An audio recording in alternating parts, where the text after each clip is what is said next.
Discos voadores. Fantasmas. Criaturas horripilantes.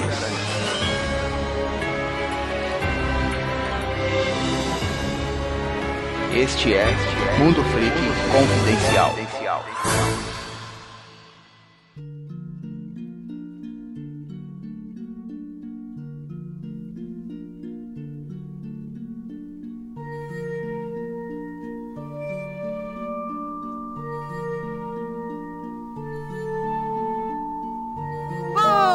Belas noites, queridos ouvintes. Aqui é o Investigador Andrei e hoje nós vamos gravar um podcast especial, podcast para acabar esse ano de 2017, que foi um ano de muito trabalho, de muito ardor, e a gente decidiu fazer um episódio especial porque sincronicidamente também foi o momento em que uma grande pessoa que participa do nosso podcast terminou finalmente seu doutorado e pode ser chamado de doutora, agora pelo menos, né? E eu já faço uma regra aqui a partir de hoje, de que a gente só pode chamar ela pelo sobrenome, como falam lá fora. Então, a partir de hoje, ela vai ser uma vilã do 007. E aí, doutora Guerra, tudo bem?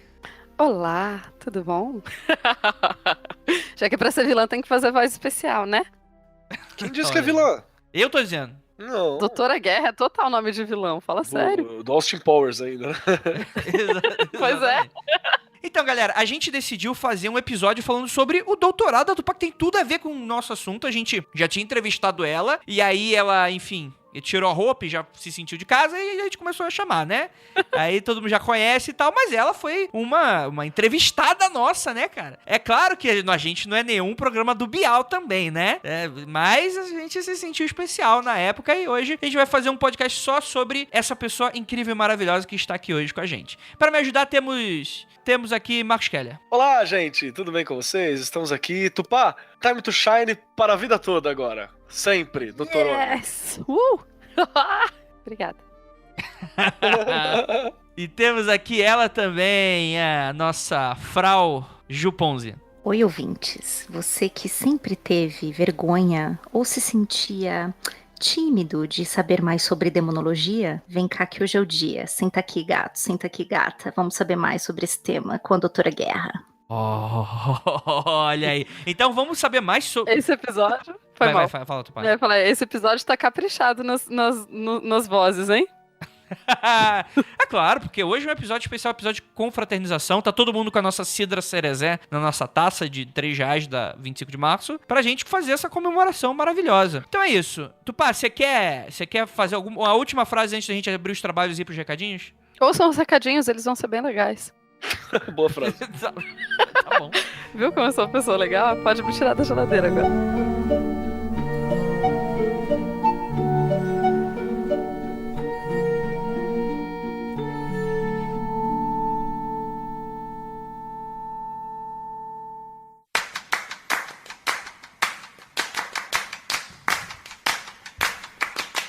Chegamos no último recadinho do ano de 2017. Que ano foi esse, meus amigos? Que ano. Primeiramente, agradecer a todos vocês que estão escutando. Vocês fizeram o Mundo Freak, um podcast, figurar aí entre os podcasts mais legais que temos aí. E isso me deixou extremamente feliz. E todo o feedback que vocês passaram também me deixou muito feliz, todo o carinho, as pessoas que a gente conseguiu encontrar ao vivo, as pessoas que me mandaram mensagem por inbox no Facebook, as pessoas que deixam seus comentários nos posts de cada programa. Todos vocês também ajudaram a gente, mesmo que seja para dar aquele puxão de orelha, ou seja para aqueles que, poxa, Andrei, muito obrigado, o podcast ajudou a gente nas nossas vidas, eu tava passando por uma situação difícil e vocês conseguiram me fazer pensar em outra coisa, no demônio, Satanás, pai do chão, que é o nosso objetivo aqui, fazer vocês pensarem no Satanás. Quem estiver aí no escuro antes de dormir escutando a gente, pensa nesse momento agora em Satanás e vá dormir. E também muito obrigado a todas as pessoas que ajudaram a gente contribuindo, né, financeiramente. Foi um ano que, poxa, foi apenas crescimento e a gente conseguiu reverter isso em muita coisa legal, não só o Populário, como também a produção aí do Criptologia, que deve estar estreando aí no primeiro trimestre desse ano de 2018 que entra. Não só isso, para também a manutenção do que a gente já tem. Então a gente comprou comprou um estúdiozinho pra gente montar aqui na minha casa, e com isso a gente consegue gravar não só o Magicando, mas quando tem gravação que as pessoas morem em São Paulo, a gente consegue fazer isso, dá um outro dinamismo, isso deixa a gravação mais legal, é um ponto a mais de qualidade. Não foi nem um pouco barato, né? Foi o meu cartão de crédito tomou um susto, mas felizmente, graças a vocês, a gente conseguiu atenuar o máximo possível. Não só isso também, como os servidores do Mundo Freak, a quantidade de pessoas que a gente acaba pagando também para trazer cada vez mais conteúdo para vocês. Não só isso, a gente praticamente trocou todo o material que o Rafael usa para gravar, desde do fio da tomada até o microfone, entendeu? Passando pelo computador, placa de vídeo, meu Deus, foi muita coisa. Então, assim, esse dinheiro ele é revertido diretamente para a produção do podcast. Se não houvesse ele, pelos problemas que a gente teve esse ano, de troca de servidor, enfim, problema de microfone, esse tipo de coisa, não teria um monte de coisa. Não teria Magicando, não teria diversos episódios, a gente provavelmente ou atrasaria bastante ou simplesmente não teria o podcast naquela semana, porque infelizmente as coisas são assim, né? Mas graças a vocês a gente consegue se unir para montar isso tudo. Então gostaria de agradecer muitíssimo de coração a você que contribui. Eu sei que a gente, por ser brasileiro, a gente tem uma relação de consumo muito diferente do que tem, por exemplo, um americano. Então, um Patreon da vida, um Kickstarter, ele é muito mais fácil da pessoa conseguir contribuir, não só porque acaba sendo universalizado, né? Todo mundo meio que consegue arranhar no inglês, consegue contribuir de alguma forma, mas também porque a gente aqui, a gente sabe o peso do valor que é o dinheiro quando a gente recebe ele, que é suado, que é trabalhado, e que também a gente sabe muito bem que a gente tem muito picareta por aí, então a gente, mais do que nunca, a gente evita o máximo possível abrir o bolso. Então, se vocês fizeram isso pelo Mundo Freak, tenho certeza que eu tenho total e absoluto respeito pela decisão que vocês tomaram. Pousa em meus ombros uma responsabilidade que vai muito além de entregar aquele conteúdinho gratuito que todo mundo, enfim, no podcast no geral acaba começando, né? Então, tenho certeza disso, que todo momento, todos os dias da minha vida, eu acordo, eu lembro de vocês e como é que eu posso transformar a vida de vocês, das pessoas que contribuem, melhor, né? Então, esse episódio, inclusive, não existiria. Seriam 3 semanas de férias e, enfim, eu decidi cortar uma semana das minhas férias do Freak para entregar um episódio a mais, só pelos apoios que vocês recebem. Eu acho que, acredito que vocês mereçam, mas a gente realmente precisa tirar isso de 2 semaninhas, porque tá complicado, a gente precisa se reorganizar, remontar a agenda, refazer pauteiros e por aí vai. Então, fiquem aí com esse episódio de presente, de brinde aí pra vocês. A Penumbra gostaria de avisá-los que estará com a gente em 2018 e também agradecer, né, hashtag gratidão, eles pediram mandar pra dizer, com todo o apoio que vocês estão dando também, né? Apesar da parceria ser nossa, vocês confiam na nossa palavra e, por conseguinte, confiam também na Penumbra Livros, que é mais do que nunca uma empresa que eu tenho muito orgulho de fazer parte como um dos autores e também muito orgulho de fazer parte como um parceiro comercial.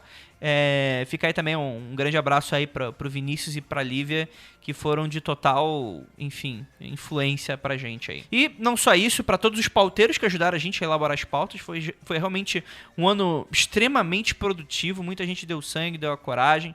É sempre muito conturbada essa questão de fazer pauta, porque a gente tá entrando ali nessa questão da responsabilidade das outras pessoas, mas todo mundo, ao menos que entrou seriamente nisso, conseguiu entregar o máximo possível, e eu sou muito grato também a essas pessoas que dedicaram um pouquinho do tempo delas, que às vezes tentam contribuir de alguma forma, mas acabam não tendo dinheiro também, e poxa, o que eu posso fazer, André? Acabam entrando na pauta e por aí vai. Então agradeço muitíssimo a essas pessoas e a toda a equipe do Mundo Freak. Como vocês sabem, o Mundo Freak, ele é a criação minha e da Ira Croft e do Rafael Jacaúna. O Mundo Freak confidencial sou eu que encabeço, então eu acabo meio fazendo o controle de tudo, e por isso agradecer a todos vocês aí, equipe que estiver escutando isso agora, ao Keller Atupá, a Ju, ao Léo Mitocondria, ao Igor Alcântara, ao Lucas Balaminuti, ao Rafael Jacaúna, a Ira Croft, a Juliana Ponzilouca e a todos vocês. Ramairá, que há muito tempo não aparece aqui, Ramairá. Não só também a Tupá, que está participando desse episódio. Não sei se eu já falei, se estou falando repetido já. E também a tantas outras pessoas que também vão figurar, que figuraram aí nos episódios passados, que figuraram aí como convidado de episódio, apesar de não fazerem parte da equipe fixa, mas acabam parecendo de convidados, não só ao Muca, ao Ivan, a tantos outros, ao Del Débio, e por aí vai, tantas pessoas legais aí que a gente conheceu na nossa trajetória, e esse ano estreou várias, inclusive aí para falar um pouquinho sobre capirotagem e tal. Prometo que todas as críticas que foram feitas, elas são realmente avaliadas. Obviamente a gente não é obrigado a concordar com todas, mas a gente fica seriamente balançado toda vez que a gente fala, poxa, Andrei, eu não gostei disso que vocês fizeram. E por mais que no final acabe até mesmo não fazendo sentido, às vezes a pessoa tá até um pouquinho sensível demais, mas mesmo assim isso acaba batendo na gente e a gente acaba repensando e se aquilo faz sentido ou não, e tenho certeza que as suas críticas sempre serão bem-vindas, não apenas elogios.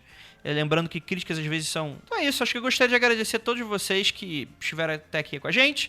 Aproveitem esse último podcast do ano, boas festas e tudo mais e tal. Vamos lá, tirem as roupas, vamos dançar nu em volta à fogueira, invocando bode. E aquilo, bora lá pro episódio falar sobre a Doutora Guerra. Até ano que vem.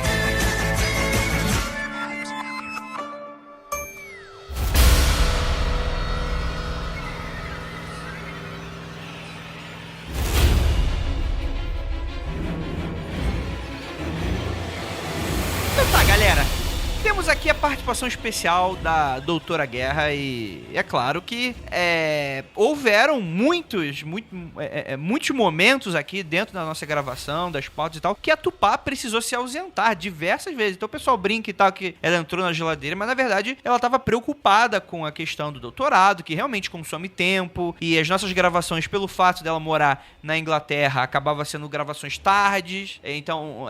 para as apresentações ficava complicado, e a Tupá é multitarefa, ela é uma ninja arqueira doutora, então fica também complicado, já que ela combate o crime, provavelmente, já que ela é tudo isso. Então essa é a explicação que eu dou, é a desculpinha que eu dou pra tanto tempo que ela ficou sem participar, durante aí algumas semanas aí, tanto pedido aí pela galera. Estou certo, Tupá, ou eu tô inventando alguma lorota? Não, tá certíssimo. Especialmente os últimos 3 meses foram muito, muito trabalho, assim. O último mês e meio, que foi logo depois que eu defendi a tese, porque aqui na Inglaterra, quando você defende a tese, diferente do Brasil, no Brasil você defende e eles te sugerem correções, tal, você tem um tempo para fazer. Aqui, você defende a tese e você tem correções obrigatórias e você só vai ser aprovado depois que você fizer essas correções. E a minha banca me deu 1 ano para fazer as correções, e se eu demorasse 1 ano para fazer as correções, significa que eu só ia poder me formar em dezembro do ano que vem, o que não é exatamente o que eu quero, né? Porque, enfim, a gente não tem mais bolsa, a gente tem que voltar pro Brasil. É um pouco complicado ficar nesse meio termo, sem emprego, até, enfim, todo esse tempo. Então,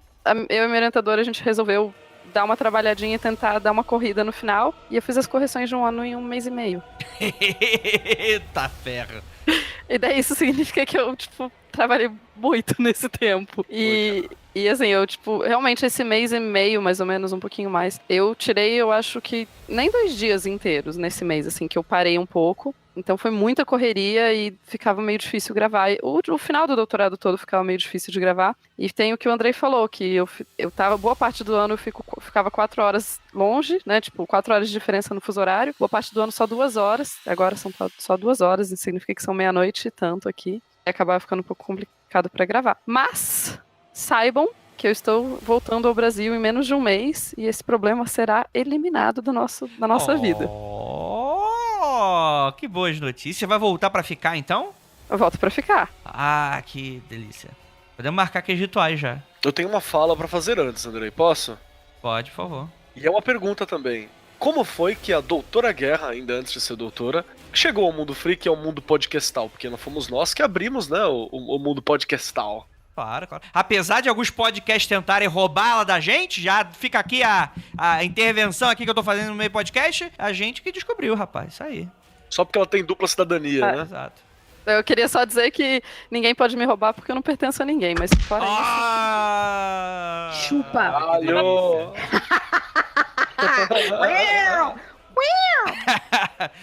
Eu gostaria só de deixar os ouvintes que ela a Tupá já me deu esse fora antes, eu estou só repetindo esse fora aí pra ela ficar empoderada aqui nesse podcast. Então foi de propósito. É porque ele não aprende.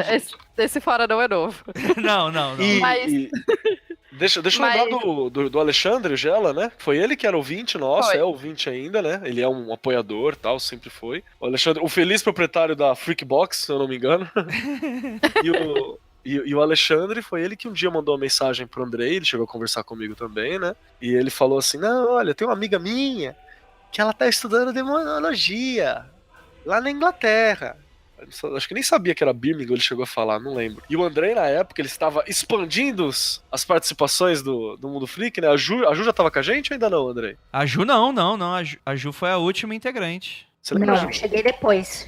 A Ju veio A Bruxa, né? Aham. E aí eu tinha chegado, acho que coisa de meses antes, 6 meses antes no máximo, ou não sei se já tinha um ano já. E aí a gente teve a entrevista com a dona Tupá Guerra, entrou no grupo do Mundo Freak que a gente tinha tem no Facebook, no WhatsApp, né? E já entrou trocando ideia com a gente e tal. Eu lembro a primeira vez que eu conversei com ela, eu tava fazendo compra, então eu não conseguia conversar legal. Eu queria conversar, mas eu tava no mercado fazendo compra, assim, enchendo o carrinho de tranqueira. A minha... Foi muito engraçado que... Logo que eu comecei, tipo, quando já ela me falou do Mundo Freak, a primeira vez ele me falou, e eu tava num momento meio cansada de podcast, assim, da vida. Eu falei, esse monte de... Isso aqui preguiça de ouvir mais um podcast. Eu tava meio parando de ouvir podcast. Pô, coisas que não vamos deixar pra lá, né? Ih, rapaz! Não vamos jogar ninguém na noite. Que sacanagem, Tupá. A gente bate um brigado, Ivan. Eu só quero... Cala a boca! Cala a boca! Foi muito antes. Muito antes disso. Diga. Eu só quero dizer que eu sei por que a Tupá tava parando de ouvir podcast, mas eu não vou jogar essa merda no ventilador, tá? Mas eu sei. É porque assim, eu descobri podcast quando eu já tava aqui na Inglaterra e eu maratonei loucamente coisas e enfim. Mas isso é outra história. De qualquer forma, o Jala falou pra mim e eu falei tipo, tá, Mundo Freak, aham. Aí ele Caguei desse negócio. Aí ele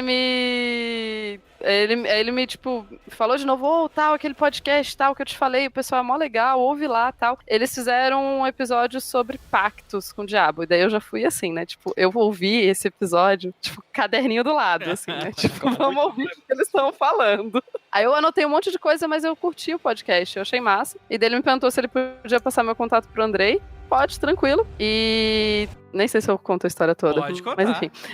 Agora eu quero saber. Pode contar essa. Estamos aqui pra isso, vai lá. Xinga o Andrei de novo.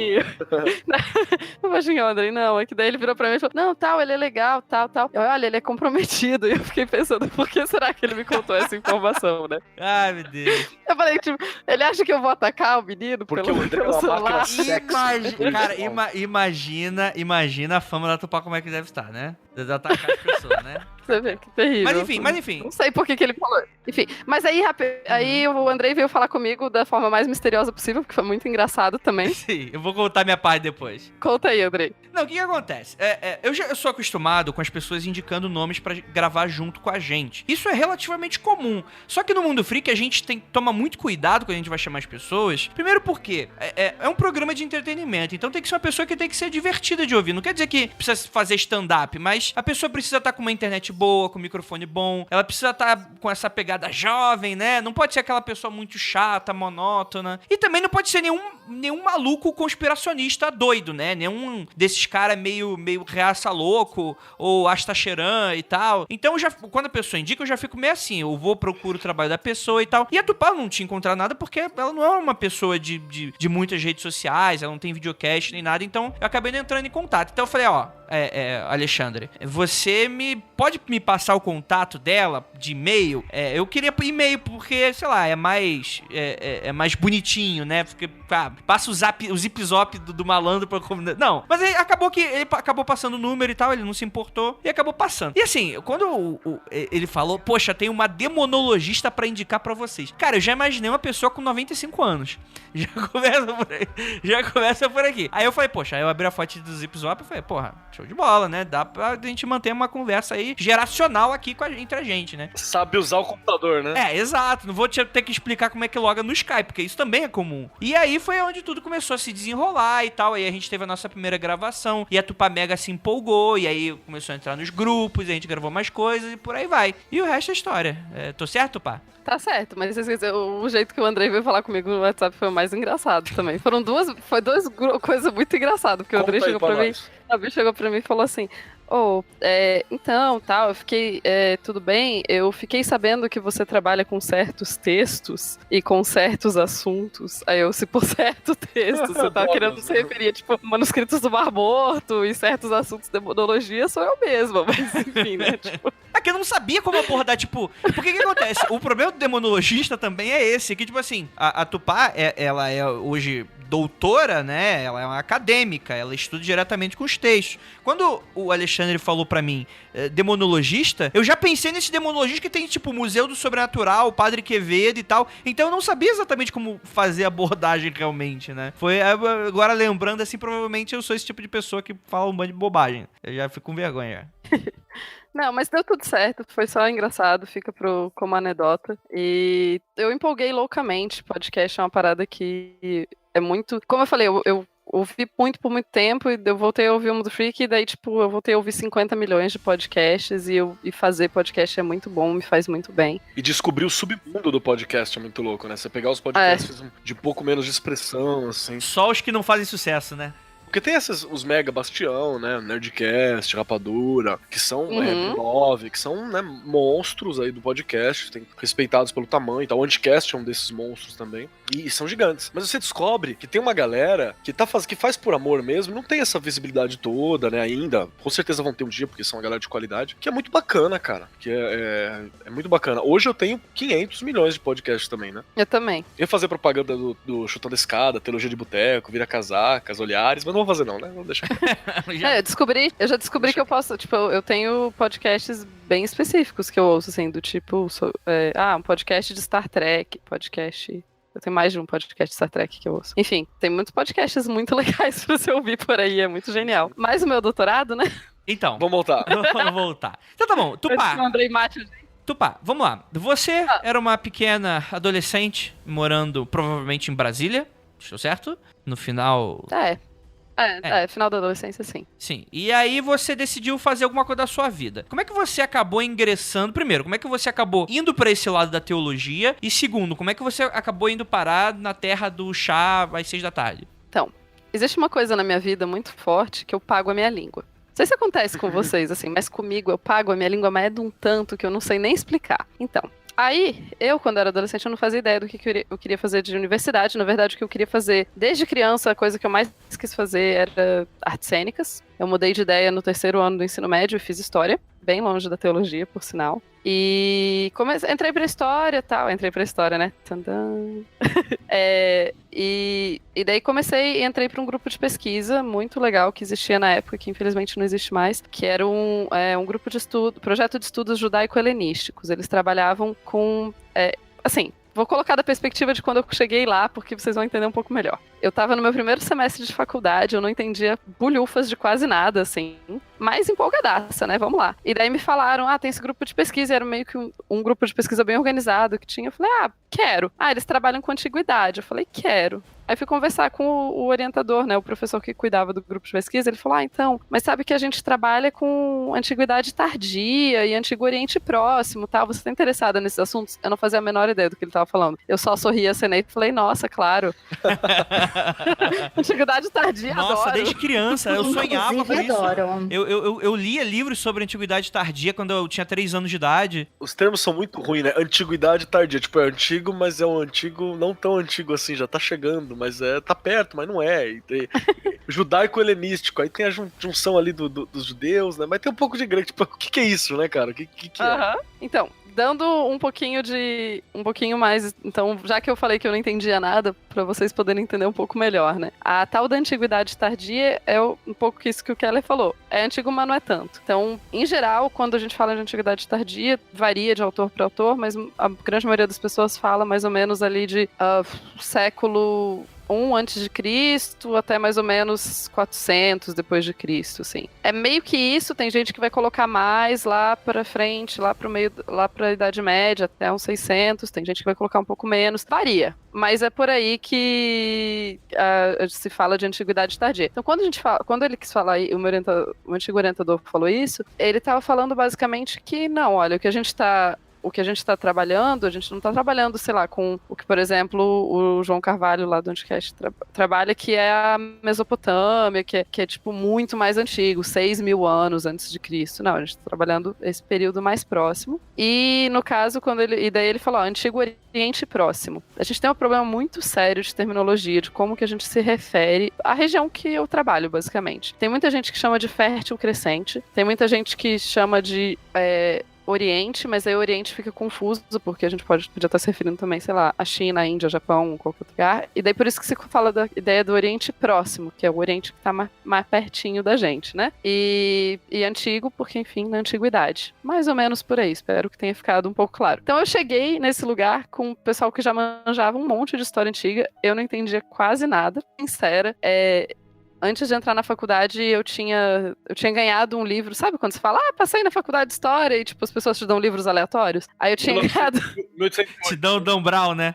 É, tipo isso. Quase isso, não, foi um pouco melhor que o Dan Brown, mas eu nem lembro quem me deu. Sei lá, enfim, alguém, tipo, sabe? Ou um livro desse que tá em casa e a pessoa não leu, sei lá. 1808. É um ótimo livro. Não, Cala a boca, Keller.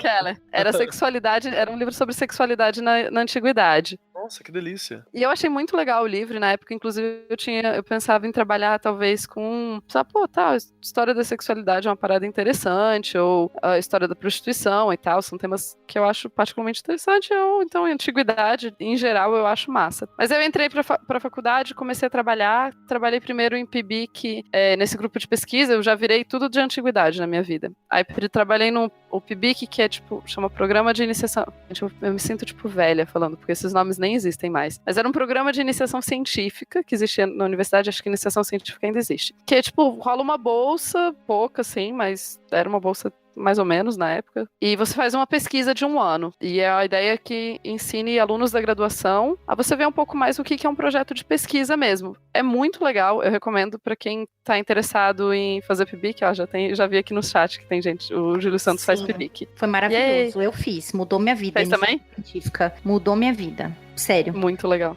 Eu só sou cara de pau, mas mudou super minha vida. Eu, tipo, muito quero continuar na academia. Eu queria ter feito a iniciação científica, mas não pude. Eu fui aprender a fazer pesquisa hard mesmo, assim, bem feito, só na pós-graduação, né? Que foi cortar as arestas do que eu aprendi durante o TCC. É bem complicado, assim, mas eu realmente recomendo para quem tem a oportunidade de fazer. E essa coisa, porque durante a faculdade você não vai ter muita chance de aprender sobre pesquisa. Eu fiz um PIBIC, então, sobre Vespasiano, que foi um imperador romano, mais especificamente o imperador romano que começou a construir o que a gente chama hoje de Coliseu, que na época do Vespasiano não se chamava Coliseu, se chamava Anfiteatro Flávio. E não só, assim, a coisa importante que o Vespasiano fez, na real, não foi construir um prédio gigante, porque isso, whatever, assim. Mas ele foi o general que estava comandando o exército romano quando eles acabaram com a primeira revolta na Judéia, que é em 70 depois de Cristo. Então, muita influência no que vai ser depois, tanto na história do judaísmo quanto na história do cristianismo, e acaba que por isso o Vespasiano é relativamente importante na história das religiões e acaba tendo uma influência grande no nosso mundo ocidental. Bom, eu estudei o Vespasiano, então, no PIBIC. E daí, já pro final, a gente tinha o grupo de pesquisa, tinha reunião toda semana e tal, e a gente estava estudando o Vladimir Prop, que é um teórico mais da literatura do que da história, e a gente estava tentando aplicar as ideias dele, que ele analisa contos fantásticos, contos maravilhosos, ele vê toda essa estrutura do conto, então a gente estava tentando aplicar a ideia dele para entender textos religiosos judaicos, que apócrifos ou não, né? E a gente estava, então, estudando isso e tal, e ele tinha um dos tópicos que ele levantava era que em alguns textos que ele estudava, a gente está falando de contos de fada recolhido no século XIX, tinha essa ideia do medo na primeira noite, o medo masculino da noiva na primeira noite do casamento. Eita. Pois é. Aí a gente tava achando interessante e tal, e um dos meus colegas falou, tem um texto desses na Bíblia. Aí eu falei, é? Ele o livro de Tobias, tal, tem essa ideia que a primeira noite é perigosa, etc, etc. Eu falei, pô, que interessante. Perigosa, O que acontece? É perigosa. No livro de Tobias, os 7 primeiros noivos da Sara morrem na noite de núpcias. Eita, É perigosa desse tanto. rapaz. Que habilidade essa menina deve ter, né? No caso, não era ela, era um demônio. Ah, tá. E daí que a gente tá chegando nos demônios. Olha que história comprida, né? Então, aí eu, vou fazer um mestrado, então achei interessante o tema e resolvi investigar mais. Vi que quase ninguém tinha escrito sobre. E eu fiz tanto a minha monografia de fim de curso na história, quanto o meu mestrado, focando nessa ideia do medo da primeira noite, assim, esse complexo de mitos e histórias que retratam esse medo masculino da mulher na primeira noite do casamento ou no primeiro contato sexual. E esse foi o meu mestrado. Então, eu basicamente aprendi no mestrado várias formas de matar um noivo na primeira noite do casamento. Então, veja que saudável. Que mulher, né? Que delícia. Pois é. Em português, Tupá. A gente consegue achar. O mestrado tá em português, tem o link do repositório da UNB, é facinho de achar. Lembra o título? O medo na primeira noite, o complexo das interdições nupciais no livro de Tobias, se eu não me Por que engano. não coloca uns títulos que são mais chamativos? Sei lá, coloca lá, Cabaço Fatal. E aí não fica mais interessante? Eu acho que eu encontrei aqui, eu deixo pra você pôr no post, Andrei. Muito bom. Pode. Eu posso procurar o link certinho pra dar pro Andrei também colocar no post, não tem problema não. Beleza. Tupá, o moço aqui, o ouvinte tá dizendo assim, não espalhe isso não. Já era, Diego. Já publicou, já é, os amigo. Agora lascou-se tudo. Rapaz. Aqueles golpes da Viúva Negra ali no pescoço da galera, né, cara? Aquela chave ali, cara, aquilo ali é fatal, cara. Não, e assim, porque o complexo das interdições nupciais, assim, dessa ideia do medo da primeira noite, ele tá relacionado tem várias culturas que vão trazer coisas semelhantes, assim, por exemplo, você tem o complexo da vagina dentada, você tem a ideia da donzela venenosa, que tem a pele venenosa. Então, assim, tem várias e várias questões, assim, e culturas que têm representações desse medo e dessa ideia de que a mulher, enquanto ela é virgem, ela tem algum tipo de poder específico e muito maior do que os homens. E, enfim, o direito da primeira noite na Idade Média, se é que ele existiu, porque existe dúvida sobre isso, esse direito da prima noctens, ele era provavelmente baseado nessa ideia, porque o senhor feudal, então, ele tinha um poder acima da pessoa, então ele podia, como que desvirginar a mulher e com isso domá-la e tal, e daí depois ela tava de boa pro marido dela, entendeu? O cara ainda tava fazendo um favor, né? Essa é a ideia que eles estão passando. Tá fazendo um favor, salvando. Socorro. Enfim, mas a gente também não tem nem certeza se isso realmente, se essa prática existiu de verdade ou se é uma construção literária. Entendi. Então... Eu ia falar, eu tava aí aprendendo a matar os noivos na primeira noite, aprendendo como que essas coisas aconteciam e etc. E no caso do livro de Tobias tem um demônio, que é o Asmodeus, que é o demônio que é apaixonado pela Sara, e é por isso que ele mata os noivos dela quando ela se casa. E daí um dos professores, um dos professores da banca de qualificação e tal, ele falou, sabe que é um tema interessante, demonologia tem muito pouca gente que estuda, geologia tem mais estudos, mas demonologia tem muito pouco. Eu falei, olha, que interessante, né? E eu anotei essa informação na minha cabeça. Aí, quando a minha orientadora daqui entrou em contato, a gente começou a conversar sobre o doutorado. A princípio, eu ia estudar de novo o livro de Tobias, que tinha sido o meu mestrado, e daí ela falou, você não quer mudar de tema, tá? Me deu uma lista de temas que ela já trabalhava.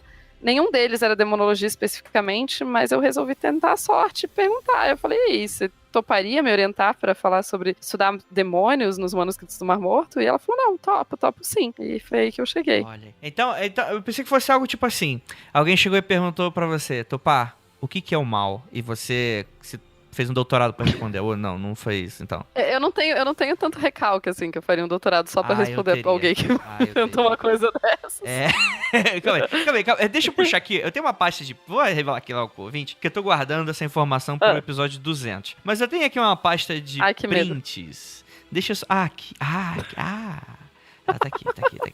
E aí, Que episódio que a gente tá? Só pra eu saber qual longe a gente tá do episódio. Eu acredito que seja. Tá próximo. Bom, agora Agora eu já contei toda a história de como que eu comecei no podcast. Estraguei o episódio. Olha aí. Não, tudo bem. É que eu queria. É que eu tenho uma página de print só de hater. E aí esse foi bem específico na época em que a gente começou a anunciar que você ia participar do programa do Bial e tal. E eu comecei a postar em outros grupos, né? Que não do Mundo Freak e tal. E aí eu acho que esse cara, ele já te conhecia de alguma forma, só que ele não te conhecia muito bem. Então ele mandou o seguinte quando eu mandei. Sempre bom ser reconhecido, reticências. Mas classificá-la como demonóloga interrogação, reticências. Pelo pouco que sei da sua carreira acadêmica, o cara é o sommelier de Tupá, pelo que tá aqui, né? Ela é especialista nos manuscritos do Mar Morto. Ou seja, Tupá, afinal de contas, você é demonólogo, a gente pode te chamar de verdade demonóloga. Você é demonóloga. Sommelier de currículo Lattes. Peraí, antes de responder isso, pau no seu cu, mano. Se o cara quer se chamar de Beth, quer ser especialista na puta que pariu de rodinha, problema do cara, velho. Vai tomar no seu cu, cara. Não tem o que fazer, não, porra. Mas são umas ideias, né, mano, que me deixam muito puto, cara. Mas a Tupá vai dar o esculacho, vai. Não, nem ia dar o esculacho, não. Eu ia só falar. Lembra que eu falei que eu pago minha língua? Então, quando eu comecei a minha faculdade de História, eu esqueci de contar esse pequeno detalhe. Quando eu comecei a faculdade de História, eu falava pra todo mundo que quisesse ouvir e pra mim mesma. A história das religiões é a coisa mais chata que alguém pode estudar. Eu nunca que eu vou estudar isso. Nossa, mano, sério que você falou isso aí? Várias vezes. Eu não falei só uma vez, não. Eu falei várias vezes. Tipo, quando eu era mais nova, adolescente, eu falava, não vou aprender inglês. Eu ainda falava, tipo... Então, você não fala inglês? Eu estudei espanhol muito antes de inglês, assim, o inglês eu aprendi já depois de ter entrado na faculdade. E daí eu falava, se a língua não é baseada em latim, eu não tenho motivo para aprender. Olha! Doutora Guerra, já tava sem de ser doutora, olha aí, ó. Olha que absurdo. Gente, pessoas adolescentes, desculpa pessoas que são adolescentes, quando vocês forem mais velhos vocês vão perceber. A gente fala muita besteira quando a gente é adolescente, dá uma vergonhinha ali séria depois que você cresce. Enfim, mas... Foi isso, assim. Agora, se eu posso, oficialmente, o meu doutorado foi em teologia, mas o meu estudo e o meu campo de estudo é em demonologia, ou em demônios mais especificamente. Então, eu posso ser chamada, assim, de demonóloga, porque é a minha especialidade. Junto com isso, eu também sou especialista em manuscritos do Mar Morto, mas, sei lá, não tem manuscritóloga, ou manuscrito mortóloga, ou qualquer coisa do tipo. E fala sério, demonólogo é muito mais legal, né? Sim. Você pode abrir uma linha de pesquisa, né? Manuscritocóloga. Mas se eu pudesse mesmo usar, eu tenho uma amiga que ela fala que eu sou capirotóloga. Eu acho que capirotóloga é genial muito também. Muito melhor. A partir de agora, a doutora Guerra como é que é? Capirotóloga. Capirotóloga. Olha aí. Capirotóloga. E assim, oficial, quando... É que já rolou, várias pessoas já me perguntaram isso. Falaram, e depois dos doutorados você vai fazer seu PhD? Então, porque fica muito confuso, eu só fui entender essas coisas depois que eu passei a morar aqui, né, e estudar aqui. O PhD em países de língua inglesa é o equivalente, mais ou menos, não exatamente a mesma coisa, mas é o equivalente ao doutorado em outros países. Então, PhD significa doutor em filosofia. Significa que todo mundo tem um PhD, é um doutor em filosofia. E isso que significa PhD. Então, oficialmente eu sou doutora em filosofia, porque é o nome do título, com especialidade em demonologia e manuscritos do Mar Morto. E é isso, oficialmente. Perfeito. Foda. Isso aí. Mas vamos lá, Tupá. Toda vez que a gente conversava e tal, você sempre postava pra gente algumas fotos, algumas imagens com os textos que vocês estavam trabalhando, né? Porque, assim, em diversos momentos, obviamente, você vai trabalhar com os textos que são, por exemplo, a própria Bíblia, que a gente já tem uma gama de registros e de textos que já são salvos ali, tudo bem. Mas você também trabalha com essa questão desses manuscritos. Esses manuscritos, eles são necessariamente apócrifos ou não são apócrifos? E como é que foi trabalhar com eles? Tá, então... deixa eu pensar. Os textos, então, os manuscritos do Mar Morto como um todo, quando a gente fala em manuscritos do Mar Morto, a gente está juntando aí muita coisa. Não só os manuscritos que foram encontrados nos anos 40, no final dos anos 40 e início dos anos 50, em 11 cavernas na região de Qumran. O termo manuscritos do Mar Morto pode ser utilizado também para falar de textos que foram encontrados em outras cavernas, como, por exemplo, Nag Hammadi. Não, Nag Hammadi, já falando besteira pra caramba. Mas, enfim, Nag Hammadi não é lá. Mas em outras cavernas que estão ali na região e que são inclusas com o mesmo termo, manuscritos do Mar Morto. Os que eu trabalho especificamente são só os que foram encontrados em Qumran, que são então textos provenientes de 11 cavernas. Nessas 11 cavernas, eles encontraram cerca de, porque a gente não tem um número preciso, e eu já explico por que não tem um número preciso, cerca de 900 textos. Desses 900, mais ou menos metade são cópias, ou, enfim, né? Mais de uma cópia, às vezes, de determinados textos, de partes do que a gente chama hoje de Bíblia. Bíblia não era uma coisa que existia nessa época, e então, por isso o conceito fica um pouco diferente. E o resto desses textos, eles eram basicamente o que a gente poderia classificar como apócrifos, que seriam textos que não estão no cânone. Só que é muito difícil, muito importante frisar isso. No momento que esses textos foram colocados nas cavernas, não existe nenhuma indicação de que um texto era considerado mais importante do que o outro, no sentido de que, esse daqui era apócrifo e esse daqui era considerado canônico naquela época, entende? Essa classificação em canônico, ela vem muito depois, ela vem uns 300, 400 anos depois. Então, no período que eu trabalho, os textos são textos do Mar Morto. Eu não separo eles em apócrifo ou não, porque não é uma categoria que faz sentido pro período. Certo. Ela faz sentido pra mim, hoje em dia, mas não pro período. Faz sentido, porque os apócrifos só vão ser definidos como apócrifos realmente, né, depois. Quando você decide o que é o certo, exatamente, né? Esse aqui é o certo. Então, o que não é, sobrou. O que é certo pela igreja, então, né? É bom salientar também, né? Não. Então, o que é certo do rabo de alguém, né? Alguém levantou e falou, isso aqui é certo. Por quê? Porque eu tirei do meu cu, é isso aí mesmo. Eu não posso falar, desculpa, gente. Vou evitar ser polêmico esse episódio.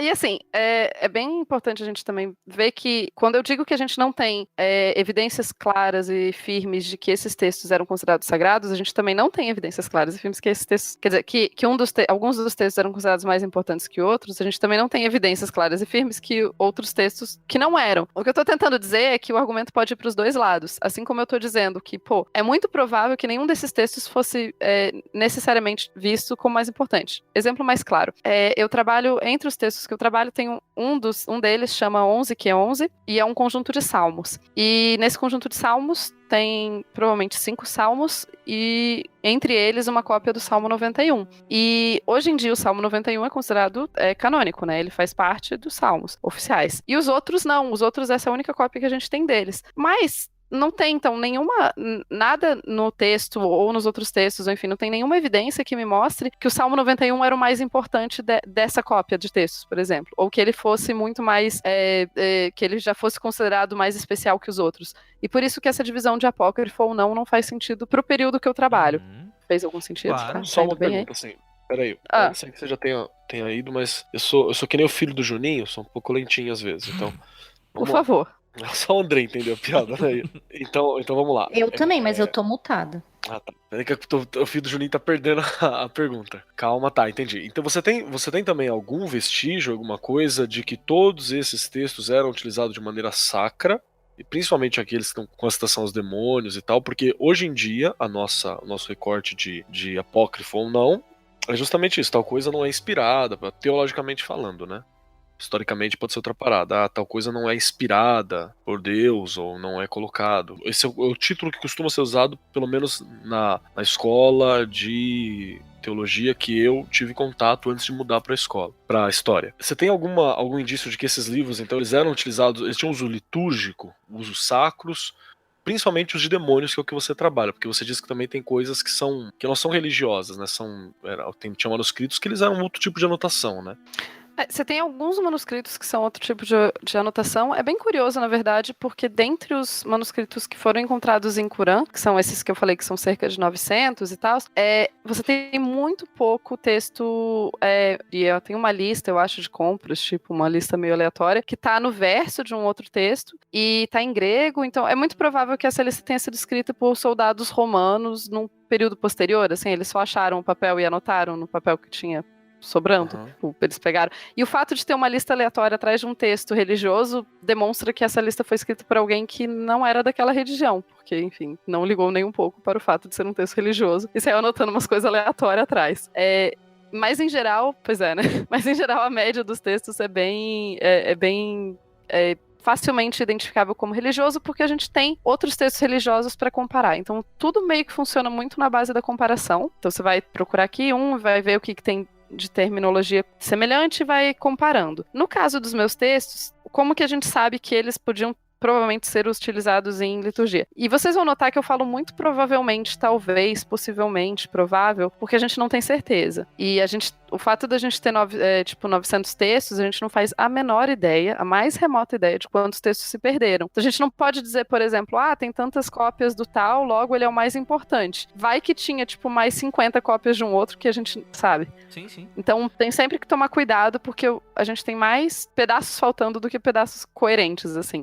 Mas de qualquer forma, o que a gente usa normalmente para mostrar que esses textos eram utilizados de forma litúrgica é a terminologia utilizada no próprio texto. Então, nos meus textos, eu tenho muita coisa em questão de termos relacionados com vocalização. Eu tenho até aqui uma lista em algum lugar que eu arrumei.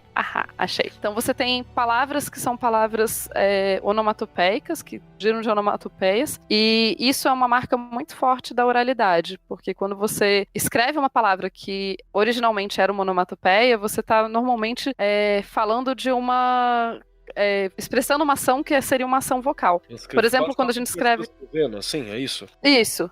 Ou, hoje, quando, sei lá, você tá no WhatsApp, você escreve, uau, ou wow, que é mais ou menos o barulho que você faz quando você fica impressionado. E é por aí que a gente pega. Além disso, existem algumas coisas que são meio claras, algumas marcações meio claras de uso litúrgico. E um deles é a repetição da palavra amém no final do texto. Por sinal, amém foi uma palavra que foi muito incrível quando eu vi como que ela funcionava. E a ideia, então, do amém ela é uma palavra também que tem uma origem meio conturbada no sentido que a gente não consegue precisar exatamente como que ela surgiu, etc. Mas o que se sabe é que em algum momento ali, provavelmente, se eu não me engano, você já tem exemplos de amém como uso litúrgico lá pelo século V, talvez antes de Cristo ou algo assim. E meio que quando você tem amém escrito 2 vezes no final de um texto, isso normalmente significa uma resposta comunitária àquele texto. Está presente, responde amém, amém.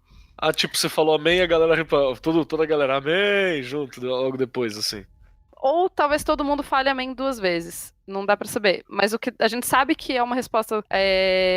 Nossa, isso... Eu tô tentando explicar simples e eu acho que eu tô complicando. Vocês me corrijam, por favor, gente. Então a ideia é assim.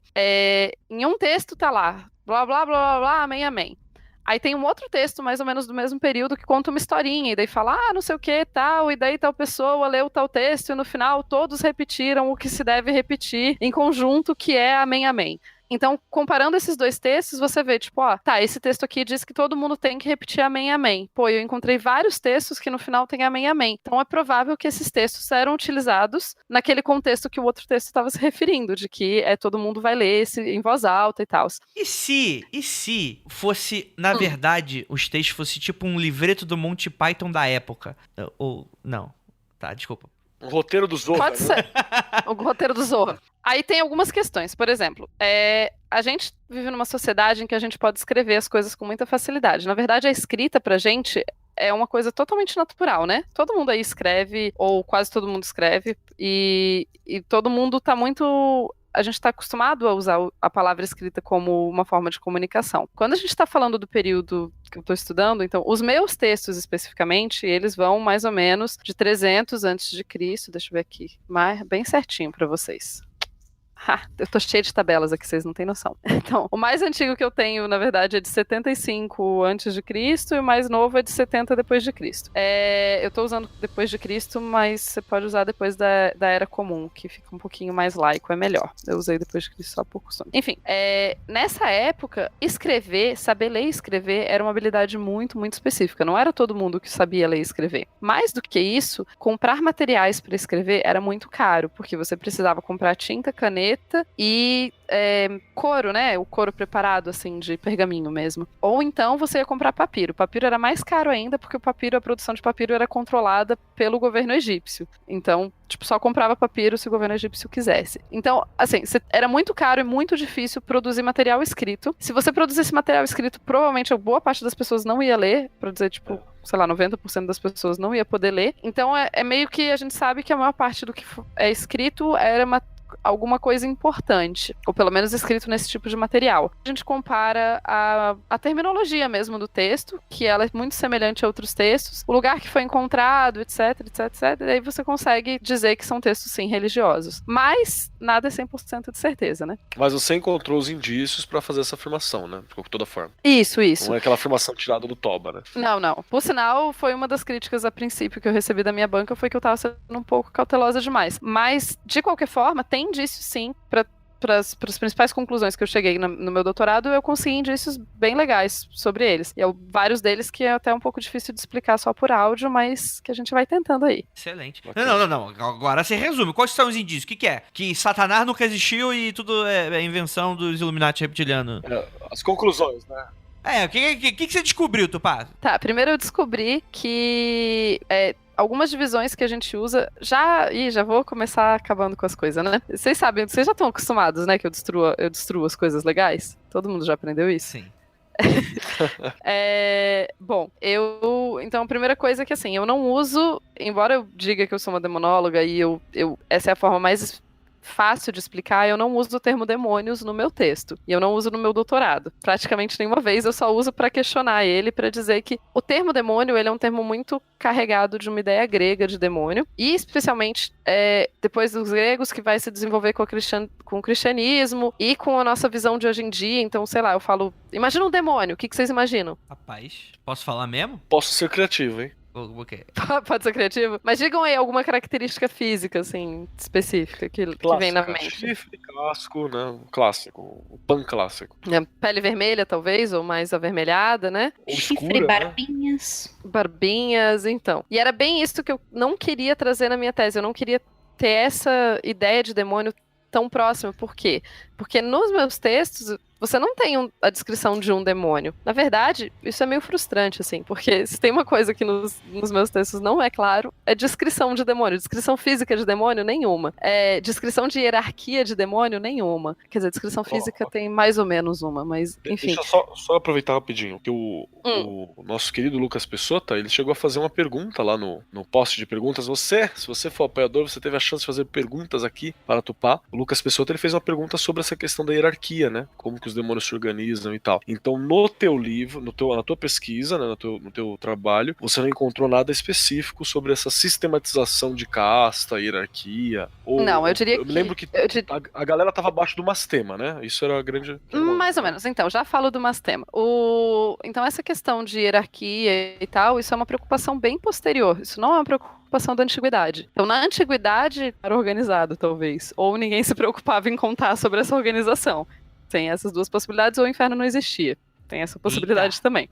Enfim, tô dando possibilidade pra todo mundo, pra quem acredita, pra quem não acredita. Que ela tá chamando de existia, né? Pode ser que tenha surgido agora, mais recentemente. Enfim, mas, então assim, nos textos, os textos eles trazem, isso é uma coisa muito séria, amiguinhos que pensam em fazer história. A sua fonte, no caso os meus textos são as minhas fontes, a sua fonte raramente vai te responder o que você quer. Vai te trazer as informações que você gostaria que ela te trouxesse. É frustrante, pra caramba. Mas é assim que a vida acontece. Não, rapidinho. Eu acho que isso é bom a gente só dar uma pontuadinha, que às vezes o pessoal fica um pouco confuso, porque é algo que é confuso mesmo, que tem uma galera, inclusive, que diz que é fã de ciência e que não entende isso, que você já não chega com uma ideia e tenta provar essa ideia, pelo contrário, você, através do método, você acaba descobrindo novas coisas e adotando isso através do conhecimento, né? Esse é o problema de muita gente que entra na academia achando que vai provar a coisa que o achismo dela e acaba indo com os burros na água, né? Com os pressupostos dela, né? É por isso que, por exemplo, tem uma galera que fala mal da academia. Obviamente, né? Vai ter uma galera que vai fazer uma crítica que eu acho bacana, mas tem uma galera que, poxa, é só no recalque de eles não falam bem da teoria que eu gosto, então vou sair da academia e falar mal da academia, né? Tem essa galera também, né? Assim, eu acho que eu acho que realmente acaba que fica muito misterioso como que se faz pesquisa, né? Tipo, da onde vem essas conclusões? Como que a gente chega a essas loucuras que a gente fala aqui? E a principal coisa, quando você vai começar uma pesquisa acadêmica, acho que na grande maioria das áreas, você tem uma pergunta, você não tem uma resposta. Então você vai olhar e você vai falar, como tal coisa acontece? Como que eu posso, enfim, o que eu posso como eu posso entender esse fenômeno? O que está acontecendo? Tipo, cara, que porra é essa? Basicamente isso. É assim que funciona a academia. Então, no meu caso, eu criei, inclusive, eu vou até abrir aqui na página bonitinha, que está no meu capítulo 2 de metodologia. Eu criei basicamente 3 questões que eu gostaria de responder com a tese. E essas questões foram questões que eu desenvolvi depois de ler um monte de coisa. Então, minhas 3 perguntas de pesquisa? Qual o perfil da magia? Qual o perfil dos materiais dos manuscritos do Mar Morto de Qumran relacionados com magia e com seres malignos? Então, a ideia é, tipo, ao invés de chamar de demônio, eu prefiro chamar de ser maligno, porque daí a gente pode colocar mais tipos de seres malignos dentro dessa mistura. E em parte da questão era se existia uma preponderância de textos em hebraico ou aramaico. Textos em hebraico do que em aramaico. Só tem um exemplo em aramaico. E daí, já comecei, eu fui lá, olhei o texto, tá, tudo bem. O meu grupo de textos são 7 textos. Desses 7 textos, eu tenho 6 em hebraico, 1 em aramaico. A diz sobre esse texto, eu tenho que pensar, aramaico era a língua de quem? Como que o aramaico era utilizado? Vamos ler os textos, comparar o tipo de vocabulário desses textos. Existem diferenças claras entre o texto em aramaico e o texto em hebraico? Será que isso me mostra que o texto em aramaico era usado para uma coisa A e o texto em hebraico para uma coisa B? Pergunta que você tem que ir se fazendo de novo, pelo que eu pude perceber e pelo que deu para, assim, palavras relacionadas à música, que é muito provável que se utilizasse música como forma de proteção contra demônios nesse período. Olha que bacana. Conclusão bonita. E lembra um pouco da história de Davi, né? Que ele tocava pra Saul pra acalmar os demônios e tal. Com certeza. Inclusive, assim, bacana. O Davi é uma figura que aparece em um dos meus textos, lá no 11 que 11 de novo. Eu tô falando desses códigos bizarros, eu vou explicar daqui a pouco como eles funcionam. Mas o Davi, ele é citado, e ele é citado como o cara que compôs os salmos cantados para aqueles que foram atacados. Então, o Davi é uma figura importante nos textos. Mas, até onde eu pude perceber, no meu texto em aramaico, não tem nenhuma menção não usa nenhuma palavra sobre música. Nenhuma. Então, eu me pergunto, será que música para espantar demônios era composta exclusivamente em hebraico? Olha que bacana. Ou será que é uma palavra que não tem a tradução para música e hoje a gente não entende assim, na época era utilizada para, ou não tem mesmo? Não tem nenhuma palavra coisa. O problema também é que os meus textos são muito fragmentários. Eu tenho o texto em aramaico, ele tem 10 linhas pela metade, assim. Então, será que eu posso... Você não pode também sair afirmando com certeza que não tinha nada relacionado à música naquele texto. Você não tem texto, né? Exatamente. Continuando então. Essa foi a minha primeira pergunta. Qual que é o perfil dos textos? Eles estão mais em uma língua ou em outra? Eles estão mais de material? Porque o material do texto me interessa. Então, vamos lá. Segunda pergunta. Até que ponto as ideias presentes no material dos manuscritos do Mar Morto de Qumran relacionados com magia e com seres malignos podem ser posicionadas mais abertamente no que a gente chama de período do Segundo Templo do judaísmo. E agora eu vou explicar milhares de coisas para conseguir fazer um pouquinho mais de sentido aqui.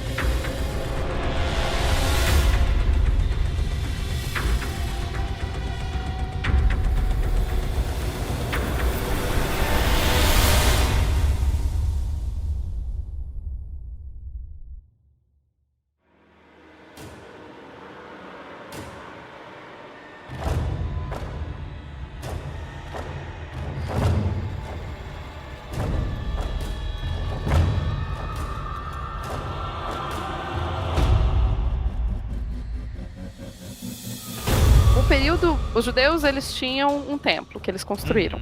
Aí esse templo foi destruído. Aí eles construíram outro templo. Aí esse outro templo foi destruído pelos romanos. Entre o período que eles construíram o segundo templo e o segundo templo foi destruído pelos romanos, a gente chama isso de período do segundo templo, certo?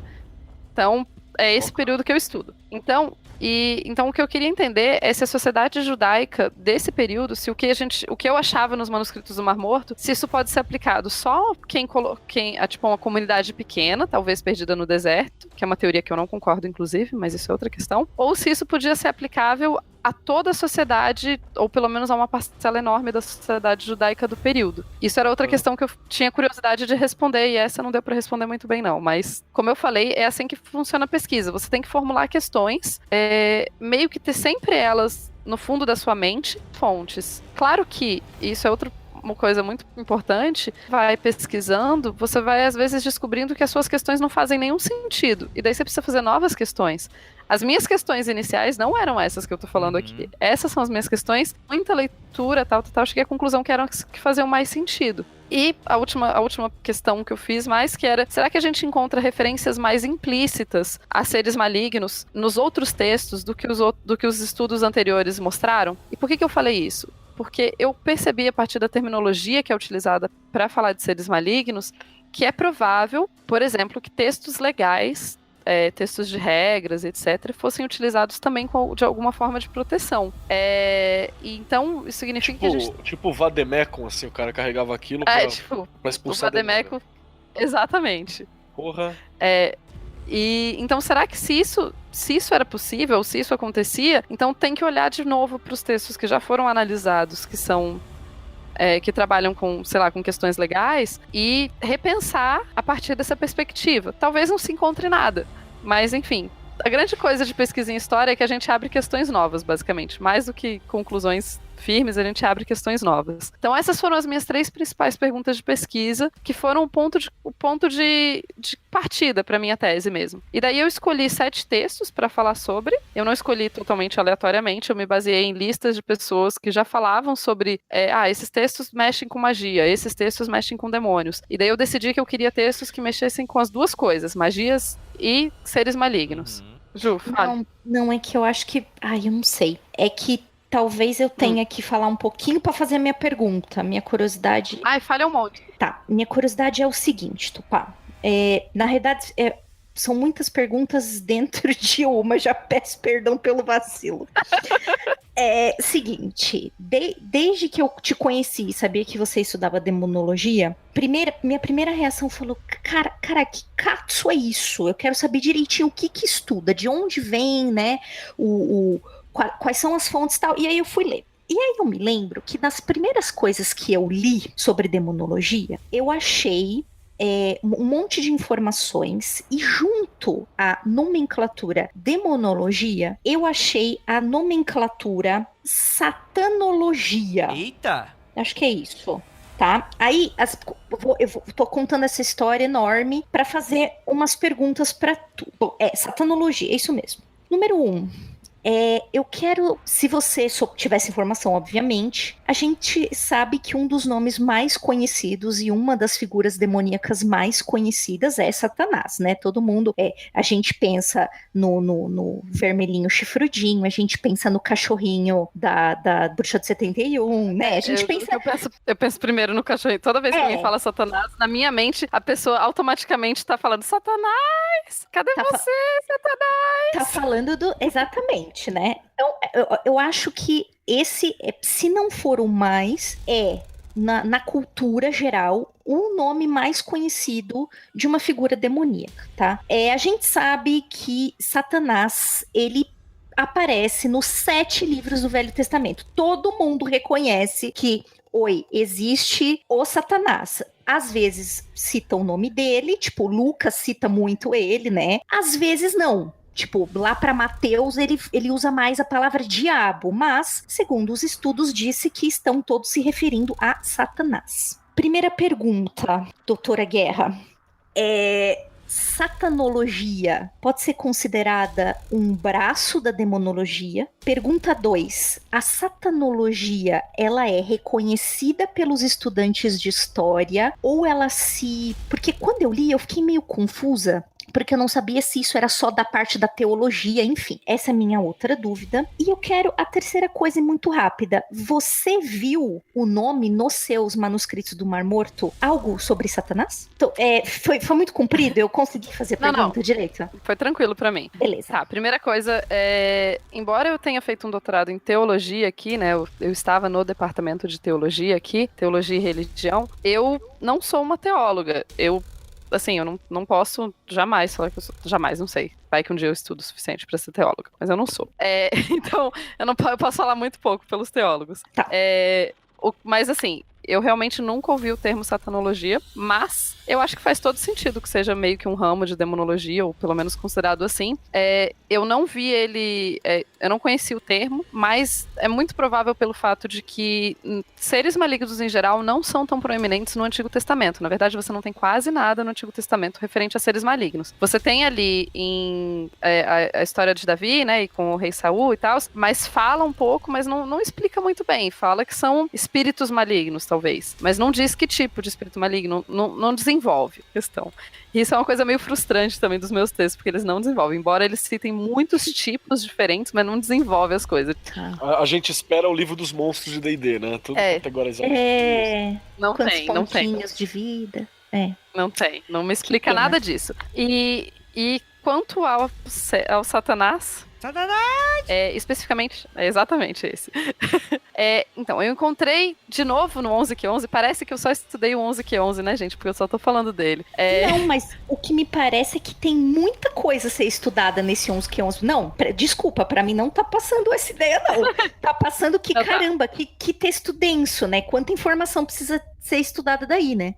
Que acaba que, querendo ou não, o 11q11, como ele é um conjunto de salmos, e ele tem o Salmo 91 e tal, ele acaba chamando muita atenção, e é onde ele tem mais coisas parecidas com o que a gente considera importantes em termos de criaturas malignas hoje em dia. Essa questão de descrever ou usar uns termos mais conhecidos, etc, etc. Certo. Só explicando muito rápido para as pessoas, eu vou voltar na sua pergunta, mas só explicando muito rápido de onde que eu tiro esses códigos loucos que eu vou falar o tempo todo, 11, então você tem 11q11. O primeiro número é o número da caverna onde o texto foi encontrado. Então, no caso, o 11q11 foi encontrado na caverna 11. Faz sentido. O que significa... Faz bastante sentido, né? Por exemplo, o 4Q444 foi encontrado. O que significa Qumran? Como eu disse, os manuscritos do Mar Morto envolvem outras cavernas ali na região.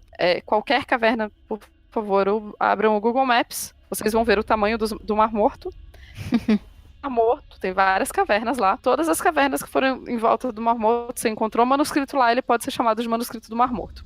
Entendeu? Então, por isso a gente coloca o que é para saber qual caverna que foi encontrado. Então, 11, Qumran, todos os meus são Q, porque eu só trabalho com essas 11 cavernas. E o último número é o número do texto dentro da caverna. Então, 11q11 é o texto número 11 da caverna 11 de Qumran.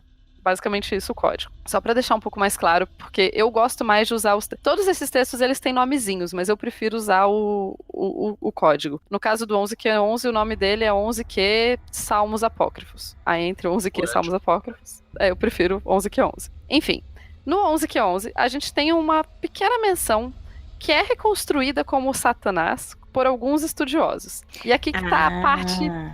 Tá. Aqui que tá a parte difícil da questão. É aí que pega, né? Então, tá, que bom que chegamos a acho que era aí mesmo. Tá, manda ver. Tá, então, o trecho específico, deixa eu abrir aqui ele certinho. Então, o trecho específico tá assim, até aí você tem duas letras e tá quebrado, você tem provavelmente um hash e um shim. Então, duas letras em hebraico, e daí você tem um buraco no manuscrito em si, e daí continua. Ele vem para você, ou ele vem até você, e daí mais duas palavrinhas, mais três letras meio que não dá para formar uma palavra, e daí continua. E você dirá para ele. O que você tem que falar para essa coisa que vem até você? Bom, então a gente tem aqui dois mistérios. Nós temos a primeira palavra, que tem só duas letras sobrando, e que normalmente é reconstruído como os céus ou a noite. Perdão, normalmente é reconhecido como os céus. Então, Hashamayim, que significa os céus. Tá. Eu tenho um pouco de problema com essa construção, porque para mim a segunda palavra não é a segunda letra não é a letra que se encaixaria nessa tradução, mas eu não tenho uma tradução melhor para propor, então eu só escrevi que assim, olha, eu não concordo plenamente, eu preferi manter sem traduzir. A segunda palavra, você tem, então, as seguintes letras. Você tem um B, você tem um L, e você tem talvez um I ali. Com isso, nossa, eu já tô... Foi mal, gente. Desculpa, eu tô cansada. Eu já falei besteira e pulei o Satã. Foi mal. É porque muita coisa. Desculpa. Pra vocês, então, olha, deixa eu só fazer uma pausa pra você dar uma respirada. Olha que Eu acho da hora, porque isso vai cair numa coisa que eu estudei na faculdade, que quase eu segui, mas é uma coisa muito difícil. Tudo que ela tem de difícil, ela tem de da hora. Que é você... não é uma paleografia, porque paleografia é texto medieval, né? Mas é você pegar essa desgrama desse papel. E no caso da Tupá, são vários pedacinhos, gente. Não tem uma folhinha que tá meio carcomida, entendeu? São vários pedacinhos. E são pedacinhos que não dá pra confiar na tradução de outras pessoas fizeram. Você acaba Exato. Também, né? Perfeito. Bom, e aí ela tem que montar um quebra-cabeça com o que ela tem e a partir daí ela fazer essa leitura e passar. Então, assim, é o trabalho dentro do trabalho. Heroína, é arte. E esse trabalho é muito interessante e é muito importante, gente. É muito mesmo. E ele é uma delicinha de fazer. É uma coisa que eu adoro fazer. Realmente, eu gosto muito dessa parte de identificar as letras e tal. Mas toma um tempo. Então, vamos lá. Voltando ao começo da frase. Então a gente tem o het e um shin, certo? Que pode ser reconstituído como o Satanás ou os céus, certo? Uhum. Eu tô acreditando em você porque eu não sei ter porra nenhuma, mas deve ser. Tá, vou falar como são as duas palavras então. Poderia ser Hashaitan Main. Hashamayim significa os céus. Hashaitan, o Satanás. O Satã, né? Satã tá no céu, espalhem, a Tupac falou. Não dá pra ser as duas palavras, Kelly, só pode ser uma. Desculpa. Então, por que eu não acho que a leitura Satã é plausível para esse trecho? Tenho dois motivos principais. O primeiro é que a letra que... Então você tem claramente não, mas você tem mais ou menos o Ra, você tem mais ou menos o Shin, tá bem clarinho lá. Então tem que ser uma palavra que comece com essas duas letras, certo? A próxima letra que tem, sobrou só um tracinho da parte de cima da letra. E esse pedaço é muito pequeno para se identificar com certeza. Pelo formato desse tracinho, ele pode ser só duas letras, ou um T ou um M. Quando eu falo um T ou um M, parece loucura, né? Como que pode ser um T ou um M? Só que a gente tá falando em hebraico, então essas duas letras têm mais ou menos um formato semelhante. Aí eu falei, putz, essa letra aqui eu não consigo ter certeza, e eu não sei se eu concordo com os editores, as pessoas que olharam primeiro. Aí eu fui lá nas fotos do texto, e tem dois grupos de fotos. Tem as fotos que foram tiradas nos anos 50, que às vezes são melhores, porque dos anos 50 até hoje, alguns pedaços às vezes se perdem dos textos. Eu tenho uma história com isso, depois eu conto. Então, fui lá nas fotos dos anos 50, ampliei o máximo que eu consegui, olhei direitinho, falei, realmente eu não consigo saber se é um T ou um M. Aí eu peguei, tem umas fotos modernas, se eu posso até deixar com o Andrei o link. Sim, mande. Quem quiser ficar brincando no site. É um site em inglês, mas enfim, os textos estão em hebraico mesmo. E lá tem todos os manuscritos do Mar Morto em alta definição, que você pode ampliar. Tem foto, tipo, com infravermelho, foto normal. E colar na parede, né? Lota a sua parede. Nome de demônio. Pode, se quiser. Talvez. Mais ou menos. Tem que dar... Não é... Assim... Enfim. Bom, eu fiz... Esse nome de demônio era eu, né? Bom. Daí eu fui nessa... Então essas imagens, elas são de muita qualidade. Elas estão... Enfim... Eu fui lá, eu ampliei essa foto o máximo que deu. Olhei com infravermelho, olhei sem infravermelho, olhei de todo jeito que eu consegui. E eu cheguei à conclusão que eu acho que a parte de cima dessa letra tá num ângulo mais reto do que os outros M's no mesmo texto. Que daí é isso que você faz. Você vai comparar aquele pedacinho da letra com todas as outras letras que seriam a mesma letra do texto. Caligrafia do Calango, né? Caligrafia dos infernos, é isso. Aí, com perdão do trocadilho, eu acho que ele parece mais com o T. Mas, se fosse o Satã, aí você tem um problema de gramática nessa frase. Porque... Cadê a parte que eu... Tá. É muito possível, até poderia ser que estivesse falando de Satã, até porque é uma palavra que aparece em outras línguas semíticas, ela normalmente significa adversário, oponente, se ele representa essa pessoa que está no céu, esse ser que está nos céus e que é o acusador no livro em Jó, né? E em Zacarias que fala em português, né? Sim. Tem um livro da Bíblia chamado Zacarias. Sim, isso mesmo. Bom. Titi! Uhum. Obrigada. Pronto, tava demorando alguém falar isso. O quê? Alguém gritou aí no fundo com a vozinha do Zacarias. Não sei quem Didi. Não sei quem foi. Exatamente. Eu também penso nisso quando... Enfim. Ai, gente, eu tenho que ser uma pessoa séria, né? Não consigo muito bem. Bom, e Satã é muito conhecido, como a Ju falou, na parte do Novo Testamento, né? Muito conhecido no Novo Testamento. Se o Satã fosse o sujeito desse texto que está trabalhando, sugeriria, então, que o Satã está te atacando de noite, que é a segunda palavra que está faltando. Mas a gente tem que pensar muito na gramática da passagem, e o artigo que está antes da palavra, Rashaitan, significa ter um artigo antes da palavra, é o que faz possível que essa palavra seja um nome. E é muito estranho, porque nesse período a palavra Satanás não aparece, a palavra Satanás não aparece como personalizada em nenhum outro manuscrito, além do que na linha seguinte, quer dizer, nas linhas seguintes vai falar que esse ser que está atacando, ele é da semente dos como seria da semente dos anjos com as mulheres humanas, o que faria dele um gigante lá da história das enchentes, né? Isso, exatamente. E daí não existe nenhuma outra. São Paulo. Piscinão. Encheu o piscinão não deu conta. Xingo Alckmin aí que é nóis. Seria um pouco estranho ter Satanás associado com os Néfilins, porque não tem nenhuma outra passagem que diz isso. Mas assim, o fato de não ter nenhuma outra passagem que diz isso não quer dizer que essa não possa dizer, né? O problema é que o artigo ali, ele tá estranho e a frase fica esquisita. Então eu acho que, nesse caso... É uma forçação de barra tremenda. A forçação de barra tremenda e não tem Satã coisa nenhuma, é os céus mesmo. É isso aí, Tupá, é isso que eu quero escutar esse podcast. Mas... se a gente for falar eu falo que quem é famoso, quem é alguém na noite que aparece nos meus textos, né? A gente tem uma menção a Lilith. Beijo, maravilhosa. Mas que não é essa Lilith que foi criada e idealizada, especialmente com o movimento feminista da década de 60. Sim. Aliás, não tem nada a ver, né, bicho? Vou fazer um parênteses. No ocultismo não tem nada a ver com o feminismo hoje e dos anos 60 interpreta ela, tá? Fecha parênteses, vou deixar polêmica no ar. Certo. Não, e o nome Lilith é muito interessante. Ele aparece 2 vezes nos manuscritos do Mar Morto, em 2 textos que eu trabalho, 4Q510 e 4Q511. Que são textos que muita gente diz que são cópias do mesmo texto. Eu acredito, tem outros pesquisadores que dizem que não são cópias do mesmo texto. Eu trabalho com eles separado e não como cópias. De qualquer forma, ela aparece então numa lista de malignos, e que é uma lista muito semelhante a uma lista que tem em Isaías 34:14. Se alguém tiver curiosidade de ir lá olhar a lista de Isaías 34:14, e é normalmente traduzido como noite em Isaías 34:14. Porque a palavra Lilith se escreve de forma muito semelhante à noite, que é Laila. A gente tem que lembrar que no hebraico a gente não tem vogais, então tem coisas aqui que dá pra confundir um pouco.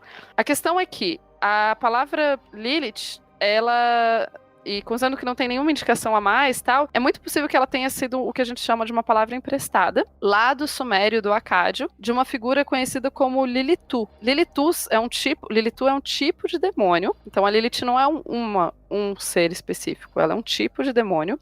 Demônio, assim, né? Um tipo de ser maligno, fica melhor. Ela é um tipo de ser maligno que ataca principalmente as pessoas recém-casadas ou os nenéns. E ela mata os nenéns, ela dá, tipo, leite envenenado para os nenéns, ela aparece, enfim. Então, é um tipo de ser maligno. E que é possível que quando a gente tá... É uma lista de seres malignos em 4Q510 e 4Q511, e provavelmente a Lilith tá lá no meio da lista, e é isso, assim, ela não tá não necessariamente essa Lilith como uma entidade separada, personificada, assim, mas sim como um termo genérico para um tipo de demônio feminino. Tipo uma sucubus, vamos colocar assim, né, como se fosse. Então, mais ou menos. Mas a sucubus, ela só se alimenta... Tipo, aqui no sucubus não é a sucubus, é tipo, são uma casta... Né? Tipo, é um tipo. É um tipo. Seria mais ou menos isso. Tá, mas você tá restringindo. Tipo, o Lilith é maior. O leque é maior das coisas que ela realiza. Entendi. Mas é um tipo de demônio. É o demônio. Beijo da demoninho. É o demônio, definitivamente. Bom, e além disso, no outro texto, lembra que eu falei mais cedo que tinha um texto em aramaico? Dentro de todos os meus textos tem um em aramaico, certo? E esse texto em aramaico, ele é um pouquinho diferente dos outros. Ele é o que mais se parece, ele é bem parecido com uma encantação, porque... Em períodos posteriores ao que eu trabalho, então eu falei lá que os meus textos são mais ou menos de 75 antes da Era Comum até 70 na Era Comum. Os textos lá pelo século II até o século V, mais ou menos, da Era Comum de agora, você encontra vários textos, encantações e magias em aramaico. É muito comum, bem comum. E o 4Q 560, que é conhecido como 4Q aramaico AR, 4Q encantação AR de aramaico, e eu sempre penso num pirata lendo toda vez que eu leio isso. Ar. Toda vez, não consigo. Enfim, mas esse texto, então, ele é um texto, ele é o mais diferente de todos os textos, além dele ser em aramaico, ele ainda tem ele fala, então, ele fala sobre mais de um tipo de demônio e tal, e ele fala do demônio que provoca febre e tremedeira, que alguns pesquisadores acreditam, então, que ele está se referindo é um encantamento para se proteger de malária, que é, tipo, a grande maioria das magias desse período posterior são magias para se proteger de malária. Vocês podem imaginar que era um problema a malária. Mas, ao mesmo tempo, o Lilitu, ou a Lilith, enfim, esse ser, ele é o responsável, tem uma certa semelhança entre a coisa que está sendo descrita nesse texto do 4Q 560 e essa figura lá da Suméria, da literatura suméria e acádia. Quer dizer que o 4Q 560 está necessariamente falando de Lilith? Não. Mas quer dizer que o tipo de complexo mítico era o mesmo, e a ideia de que a Lilith, como esse ser maligno que ataca de noite, ataca casais e ataca nenéns, era uma coisa conhecida das pessoas. As pessoas sabiam que isso existia, ou pelo menos sabiam que outro povo acreditava nisso. Deu pra entender mais ou menos o que eu falei? Sim, sim. Tem que me puxando a orelha se eu falar muito complicado, viu, gente? Ah, não. Os ouvintes são... Tem uns que são meio tontos, mas acho que dá pra entender, sim. Olha. Bom, O pai e a mãe tem probleminha? Não, continua. além deles, então a gente falou de Satanás, a gente falou de Lilith e Belial. Ih, rapaz. Seu preferido? Ainda é seu preferido? Era, teve um tempo. Ele é meu. É porque ele é o É que o mais crush. aparece. O bicho é mó arroz de festa. É o bicho arroz de Ele tá- festa. E ele tá associado às putaria? Não. O que eu tenho carinho mais especial, assim, dos meus demônios, olha que coisa horrível de se falar, né? É o Asmodeus mesmo, que foi o primeiro demônio que eu estudei, né? Os textos aqui, o que é uma tristeza. Bom, mas o Belial é muito interessante, porque o Belial, ele é o demônio que mais aparece nos manuscritos do Mar Morto, em geral. Mas nos textos falando de mágica, que é o caso dos que eu tô trabalhando, ele praticamente não aparece. O que significa, na minha opinião, que os textos que eu tô trabalhando, eles estão mais preocupados com uma questão mais genérica de mal e com seres malignos mais genéricos do que em classificar ou colocar quem que é mais importante ou dar nomes necessariamente para esses demônios. Mesmo a gente sabendo que nome vai ser uma questão em magia importante posteriormente. Nossa, eu totalmente acabei de ler, tipo, o papel que ele é. É porque eu abri a página aqui e tá escrito, tipo, pelo papel que ele é escrito e blá blá blá blá, mas papel em inglês, né, tá? Roll. E eu li rolê. Eu falei, oxe, eu escrevi rolê na tese, nem reparei. Olha que loucura. Tá dando pau na troca linguística aí, né? Esse rolê. Aconteceu, por sinal, enquanto eu tava ouvinte, estudando, só- teve. Diga aí. Eu só queria lembrar aos ouvintes que o problema é que a Tupá está falando em português, lendo as anotações em inglês, de uma escrita em hebraico e com detalhes em aramaico. Então, né? Não, meio teve complicado. teve dia, assim, porque nem todo mundo que escreveu sobre os temas que eu trabalho escreveu em inglês. Eu gostaria que fosse só em inglês, porque facilitaria a minha vida. Mas não, né? Tem coisa em hebraico, moderno, que, tipo, não aconteceu de eu ler. Mas tem coisa em alemão e em francês, especialmente francês. E daí eu tava lendo um autor, mas o bicho escreveu tudo em francês. E daí eu tô lá, lendo em francês, anotando em inglês e checando no hebraico aqui, né? Daí era tipo hebraico, inglês, francês, hebraico, inglês, francês. Eu tava muito cansada. Aí de repente eu parei, a hora que metade do meu texto tava em inglês, metade em francês, e tinha umas 3 palavras em português no meio. Eu falei, tá muito bagunçado isso aqui, eu acho que eu vou dormir. Que é isso? né? Eita. Por hoje está, ok? Daqui a Vamos pouco tava dormir. escrevendo em enoquiano já, né? Vixe. Pois é. Já pensou que treta, bicho? Ela invocar os anjos e demônios tudo junto, no mesmo lugar. Fodeu. Ia ser louco, hein? Ia ser louco, né? Bom, mas como eu tava falando do Belial, o Belial, então, ele aparece em outros manuscritos, como o Rolo da Guerra, que é um manuscrito que descreve uma guerra como vocês podem imaginar pelo nome, ou pela regra da comunidade, que é um texto mais que fala da regra da comunidade, como as pessoas devem viver na comunidade. Os nomes são meio óbvios, tá, gente?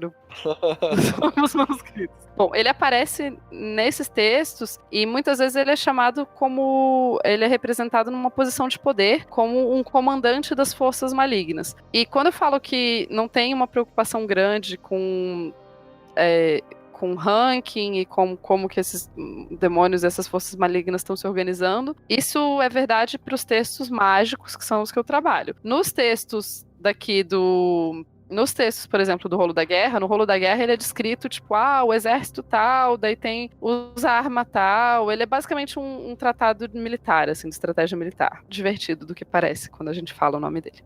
E só uma perguntinha, a tradução de Belial, recentemente, assim, é moderna, a atribuição dele era uma coisa relacionada às putaria, mas é uma atribuição moderna pós-século XIX aí. Uhum. E a tradução de Belial, ela tinha uma coisa de... não é inútil, É inútil mesmo. É inútil direto? É exatamente isso que ele é.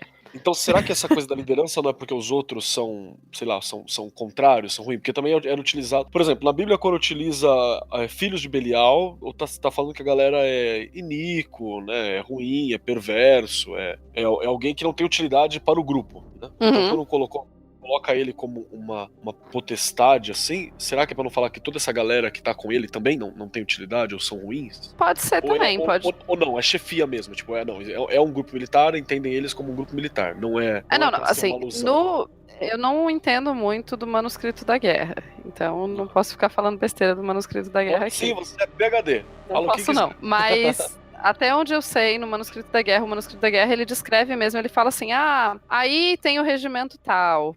Aí o regimento tal tem o tipo de estandarte tal, que tem escrito tal coisa no estandarte. Aí tem o regimento tal. Aí o regimento tal é comandado pelo Belial e ele é feito, e daí tem tal coisa. Aí eles vão batalhar, e não tem batalha nenhuma no texto. Quer dizer, fala só que eles ganham, mas não tem uma batalha no texto. Por isso que eu falei que é menos emocionante do que parece. Inclusive, eu sei de gente que tá trabalhando a ideia de que o manuscrito da guerra, na verdade, é uma descrição de sacrifício humano.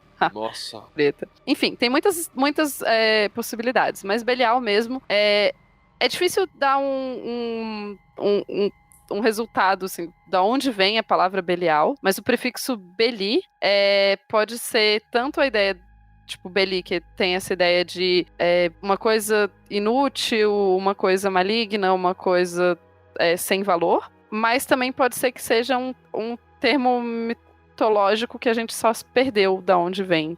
Então não tem muito como dizer, assim. Mas é interessante que o termo Belial, ele é usado muito como uma qualidade abstrata das pessoas. Então, quando ele tá no estado construto, é construto que a gente... Juliana, me ajude.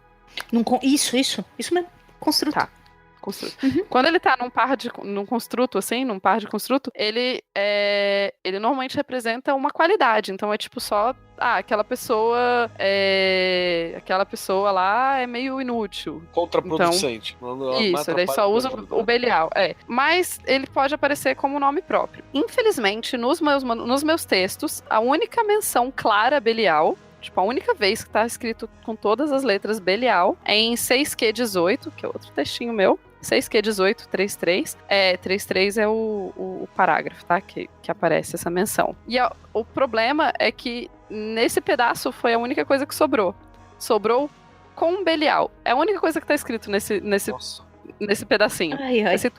Com Belial. E nada mais. Então, assim, é isso aí. Não dá pra saber o que é com Belial. Não dá pra saber nada, na verdade. Não dá pra dizer muita coisa. No mesmo fragmento, na linha anterior, você tem a palavra eterno, mas além disso, não dá pra saber muita coisa, né? Então, pode ser assim, qualquer coisa, né? Pode ser tipo qualquer coisa. Tem vários qualquer coisa que pode ser. E no caso daquele trecho que eu tava falando lá, onde tem o Satanás, lembra que eu falei que fala, ele vem até você, e daí você tem uma segunda palavra que também tá quebrada e também não dá pra ler, porque também alguém estragou. Essa segunda palavra talvez seja Belial, porque Belial se escreve B-L... Vou falar Y, mas não é Y, tá, gente? Mas finjam que é isso. E então é isso que tá preservado, tá preservado. B-L-Y. Pode ser que seja Belial, o começo de Belial, ou pode ser que seja qualquer outra palavra, Belaila, sei lá, que significa... Belaila é de noite, pode ser qualquer uma das opções. Então é muito difícil de dizer, assim. De qualquer forma, essas são as 2 vezes que Belial aparece. Além do Belial, aparece o Mástema. E de novo a gente tem uma coisa interessante, porque Mastema ou Mástema é de novo um substantivo que designa uma qualidade abstrata, assim como Belial. No caso do tipo, o Mástema significa hostilidade ou animosidade, e é uma característica, e normalmente é utilizado com outros títulos. Famosa pilha errada. Tipo isso. E é meio que um nome próprio, como em Jubileus 10.8, 11.5, 18.9, enfim, vários momentos. Se usa como o anjo de Mástema. Então é interessante que Mástema nunca é o nome dele. Na verdade, o nome dele é Anjo de Mástema. Na verdade, a gente não sabe o nome dele. A gente só sabe o título dele, que é anjo, que seria o anjo da hostilidade ou o anjo da animosidade. Seria a tradução, se a gente fosse traduzir mesmo, seria assim. Ou o anjo do ódio. Tupá. Oi. Pergunta entre parênteses. Por favor. O lance de não sabermos o nome, sabermos apenas um título, será que teria a ver com aquele lance de saber o nome de alguém quer dizer dominar alguém? Eu acho que nesse caso não. Não? Tá. Não. Porque no caso, qual é a história de Jubileus que fala sobre o Mástema e o que aconteceu? É assim, vieram os anjos estavam lá no céu, aí eles se apaixonaram pelas filhas dos homens. Aí eles descem pra terra e eles têm filhos com as filhas dos homens, mesmo que Deus tinha falado que não era pra fazer isso. Aí dessa união nascem os gigantes. E os gigantes são os tefilins. Não é tefilim, nefilim. Tefilim é outra coisa. Nefilim. Eu tô cansada, gente, são 2 da manhã. Aí nascem os nefilins, e os gigantes, eles eram muito violentos, e eles matavam e trouxeram muita violência e sangue e coisas para a terra. Aí Deus olhou e falou, vixe, não tá rolando. Aí Deus resolveu fazer o dilúvio, ou as enchentes lá, como eu disse mais cedo. Né? Não era bem isso que eu tava pensando. Aí o bicho resolveu fazer as enchentes lá, ou enfim, o dilúvio. E daí, os gigantes morreram, e os espíritos dos gigantes foram aprisionados num abismo, para esperar lá no abismo até o dia do juízo final. Só que quando Deus estava fazendo isso, o anjo de Mástema, que nesse caso parece realmente ser alguém que faz parte da corte de Deus, tipo a corte angélica, ele não é contrário nem nada, ele falou, então, Deus, sabe o que é? Sabe que tipo, o meu objetivo aqui, eu tenho que punir os humanos que não seguem as suas regras. Como eu tenho que fazer isso, tal, será que não rola de eu ficar com 10% dos espíritos aí, dos gigantes para me ajudar nessa tarefa, para facilitar a vida? E daí aí Deus, eu já ia falar o Deus, né? Aí Deus fala, não, tudo bem, pode ficar então com 10% desses anjos, dessas almas dos gigantes. E seria essa a origem de todos os seres malignos que existem na Terra, ou demônios, certo? O que é uma origem interessante, porque significa que é tipo um número fixo, né, de demônio.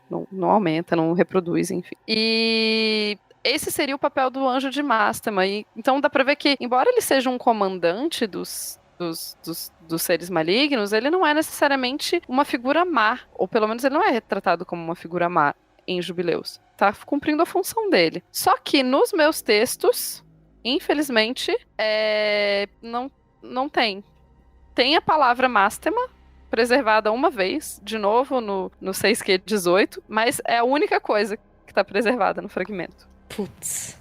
Então não dá pra saber o que eles queriam dizer. Eles podiam só estar falando que alguém odiava alguém, porque é o que significa a palavra. Então, sem o resto, não dá pra saber se estava se referindo a uma ideia individualizada ou não. Então, é que essas referências a essas figuras assim mais personalizadas e mais importantes, teoricamente, esses nomes que vão ter tanta importância num período posterior, elas são muito esparsas, elas definitivamente não são o foco dos textos que eu estava trabalhando. O foco desses textos é mais no coletivo dos demônios, e na verdade esses textos são mais textos de proteção, então eles não necessariamente falam os nomes dos demônios, falam mais a questão de se proteger. É possível que isso seja porque esses textos são mais voltados para rituais de proteção e não para exorcismos, então por isso eles talvez não precisassem dos nomes em si. Não dá para ter certeza, mas é provável. Muito bom, muito bom.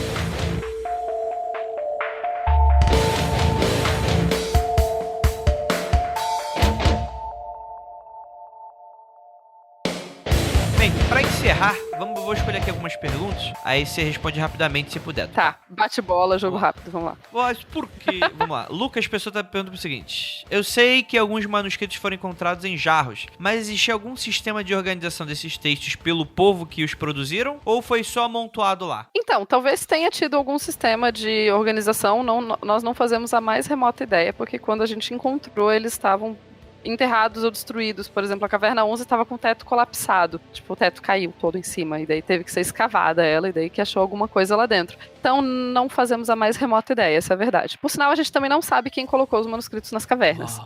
Fora o fato de que a gente sabe que eles eram judeus, mas fora isso, a gente não... Foram os anjos. Não sabe responder. Vamos lá, Não, eles eram judeus. Não podia ser anjo judeu? Que preconceito é esse? Podia, só acho que foram humanos mesmo. Mas vai. Thiago de continue. Lima Castro aí pergunta: ser brasileira influenciou no processo como um todo, no caso do doutorado? O que você acha? Eu acho que sim. Eu acho que, querendo ou não, ser brasileira me dá uma perspectiva um pouco diferente em muitas das questões. A forma como o brasileiro em geral se relaciona com religião é muito diferente com a forma que os europeus, pelo menos que boa parte dos europeus se relaciona. Especialmente aqui na Inglaterra, a religião não tem nada dessa questão mais no Brasil. E quando eu digo mágica, só pra deixar bem claro, eu não tô dizendo, não num sentido pejorativo de magia, mas no sentido de que qualquer coisa que você faça pra alterar a sua realidade pode ser considerado uma magia. Então, a polemicidade da vida, né? A partir dessa perspectiva, toda religião tem magia. Se toda religião tem magia, inclusive as religiões praticadas no Brasil. Então, sei lá, sabe coisa de simpatia, assim? Sei lá, pegar o Santo Antônio, fazer uma simpatia e tal. Você não tá ferindo a sua religião e, ao mesmo tempo, você tá fazendo uma atitude mágica. Então, nesse sentido, quando eu falo de magia, enfim, só pra ninguém se ofender aí de graça. Não, por favor, fiquem ofendidos. Vamos lá. O Lucas Pessoa também pergunta: Tupá, o que é o mal? Brincadeira. Vamos lá. A Carla... Esse será o grande segredo. Carla Fernanda fala o seguinte: Tem que fazer um mundo free confidencial só disso. O que é o mal? Só o mal. Defina o mal. Tem que ser no dia que for fechar, assim. Tipo, acabou o Mundo Freak, faz o último episódio só disso, que é o mal. Vamos lá. A Carla Fernanda, ela pergunta o seguinte: parece que não há nenhuma menção a Jesus nos manuscritos. Verdade? Obviamente, né? Verdade. Tinha nascido. É verdade. Boa parte dos manuscritos, a grande maioria deles é produzida em um momento anterior à existência de Jesus, mas, por exemplo, eu tenho metade dos meus manuscritos. Porque assim, quando a gente fala em datar um texto, a gente tá falando... É muito difícil você datar precisamente, assim. Então tem um manuscrito, por exemplo, que ele pode ter sido escrito entre 75 e 1 antes de Cristo. Então, sei lá, um manuscrito que pode ter sido escrito entre o ano 25 e o ano 1 antes de Cristo. Ou antes da Era Comum, né? Tem uma pergunta que vai colar na dela rapidinho. É uma tradição da teologia brasileira, assim, não sei se aí fora rola a mesma coisa também, posicionar a figura do Cristo no Velho Testamento através das citações a um tal de anjo do Senhor que tem no Velho Testamento. Tem alguma nomenclatura semelhante a alguma coisa nos manuscritos? Provavelmente eu teria que olhar... O grande problema que a gente tem, ainda mais você falar, o anjo do Senhor, aí você tem assim, poxa, porque o Novo Testamento é em grego e o Antigo Testamento é em hebraico, e as traduções, tipo, não concordam muito entre elas. Então, por exemplo, uma palavra que é traduzida algumas vezes como anjo é ruach, que significa espírito, mas que também é traduzido como anjo às vezes. Ou melek, enfim. Mas aí, então, teria que ver qual palavra as pessoas especificamente estão usando como isso, mas provavelmente não é uma terminologia muito, muito difícil de ser encontrada, não. Nos manuscritos do Mar Morto também tem referência a Messias e a expectativa messiânica, então tem gente que interpreta isso como menção a Jesus. Mas o certo é que a grande maioria dos manuscritos foi escrito em períodos, então é difícil que se citasse ele realmente. A não ser assim, se bem que quando você fala de expectativa messiânica, poderiam estar citando ele como o Messias que virá. Então tem um outro texto, mas eu não entendo muito de messianismo, eu não posso saber falar muito. Show de bola. Marcos Keller, você tem mais alguma pergunta antes de a gente encerrar? Estou dando uma olhada aqui nas minhas coisas e tem uma pergunta muito importante feita pela Nessa Guedes, que é: Tupá, você já andou bêbada no ônibus de 2 andares? Tem tudo a ver com o seu doutorado, inclusive. Tudo a ver com o meu doutorado, é verdade. Eu tô tentando lembrar, mas eu tenho quase certeza que não. mas eu já fui expulsa de um pub por estar bêbada. Eita! Ah, pô, se não fez isso, passa antes de ir embora. Gosto. Deixa eu dar mais Só uma olhada pra, aqui. e só pra as pessoas saberem um pouquinho mais, eu aprendi meio que a beber na Inglaterra, eu não bebia praticamente antes de vir pra cá. E tu também é. Eita, eu acho que essa Europa corrompe as pessoas, porque eu cheguei na Alemanha, eu era abstêmia, cara, eu não tomava nada. Né? Voltei uma pinguça desgraçada. Não, hoje mesmo eu comprei uma cidra vou tomar essa cidra aqui enquanto eu janto. Ai, que Só porque delícia. sim. SDDS Cidra da Inglaterra. O Heleno aqui, que ele chegou a perguntar qual que eram os desafios para explicar o doutorado pra gente fora do mundo acadêmico. Mas eu acho que os podcasts fazem muito um trampo parecido assim, não faz? O podcast ajuda muito, eu ainda acho, assim, eu peço até desculpas se eu falei as coisas um pouco confusas, porque eu ainda um pouco, como tá em inglês, é um pouco difícil pra mim achar os termos certos pra falar em português, eu ainda não tenho uma tradução muito boa na minha cabeça, e desde que eu terminei de verdade, assim, tem oficialmente, hoje, olha, agora virou já dia 14. Hoje faz oficialmente um mês que eu consegui terminar as correções, assim, tal. E então eu ainda não... Faz mesmo isso? Enfim, gente, tô cansada. Mas enfim, eu não reli tantas vezes mais o doutorado depois que eu terminei oficialmente, assim, que é a última vez antes de entregar pra banca dizer se aprovava ou não. E por isso eu precisaria, assim, tipo, um pouco mais de tempo. E é muita coisa, eu preciso, tipo, enfim, é difícil falar porque é muita coisa pra falar. Mas também pode ficar tranquilo quanto a isso, né, cara? Que é um debate que tá em voga no mundo inteiro, né? É como que a academia reflete no mundo não acadêmico, né? Como Com certeza. essas E assim, úteis e tal. Isso tá na luta ainda, tá na efervescência da discussão. e eu concordo, assim, eu tentei, eu sei que o resultado final não ficou desse jeito, até porque eu ainda preciso aprender muito sobre isso, mas eu gosto muito da ideia de tornar o meu trabalho mais acessível, por isso que quando o Andrei falou pra mim, vamos gravar, eu falei, nossa, vamos, por favor, porque eu sei que muitas dessas coisas e os manuscritos do Mar Morto trazem esse véu de mistério, assim, né? Tipo, os tais dos essênios. Ai, Andrei, vamos fazer um episódio um dia sobre essênios. Ou... Olha o descaso. Vamos ser sérios. Ouça o barulho. Nunca vi Mar Gordo. Não sei o que é isso. Não sei o que é isso. Teoricamente uma comunidade mística da antiguidade, gente. Teoricamente, né?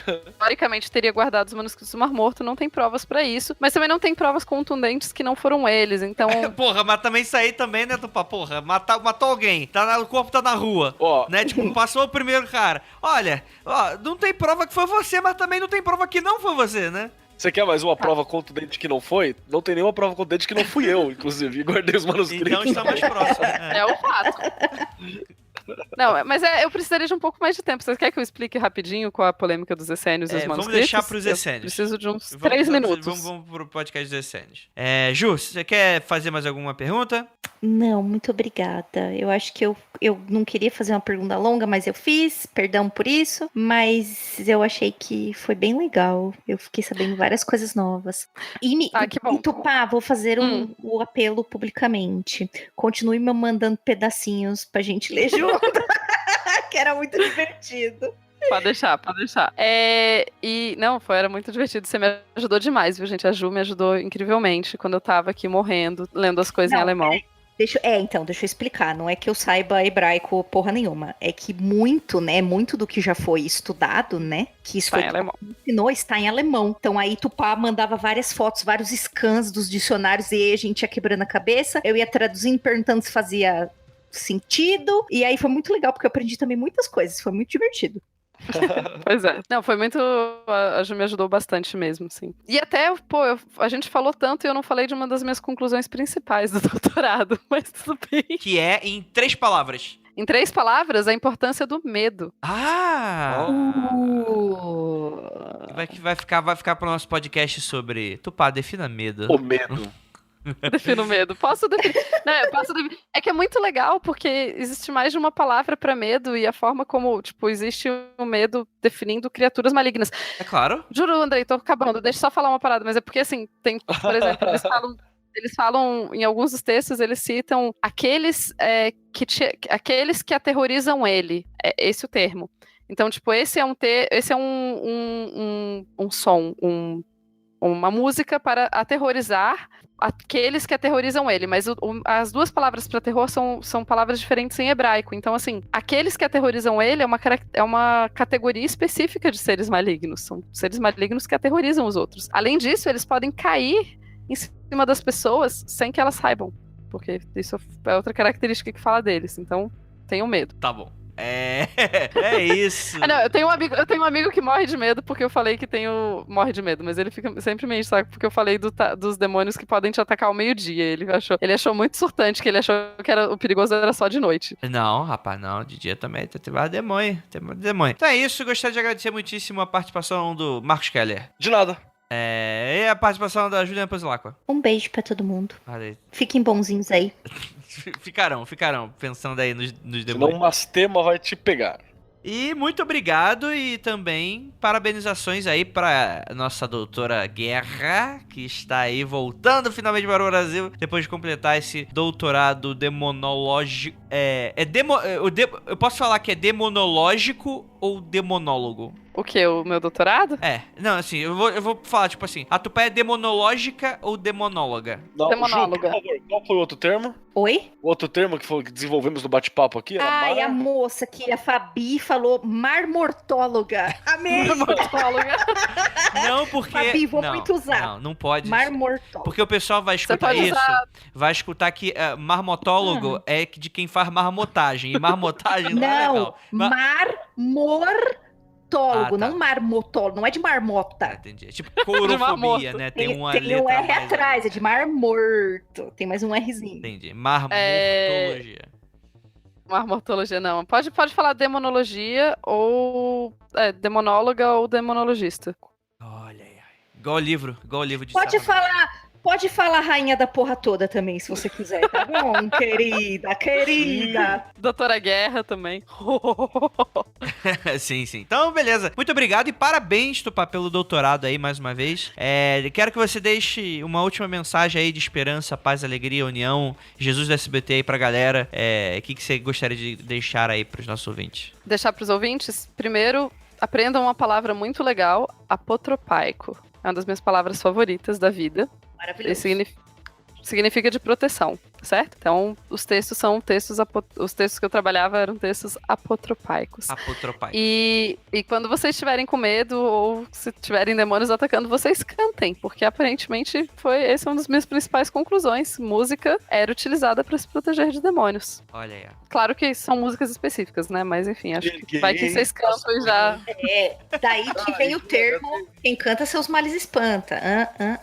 Talvez, olha aí. Inclusive, tá no manuscrito, né? Que... 2, 3... Exatamente, tá isso. Tá lá. Tá nos Em manuscritos, português, quem canta né? seus males espanta e quem conhece as leis de Deus tá protegido dos demônios. Exatamente. E deve estar pau no cu do curioso deixado por Satanás na parte de trás dos textos. Provavelmente.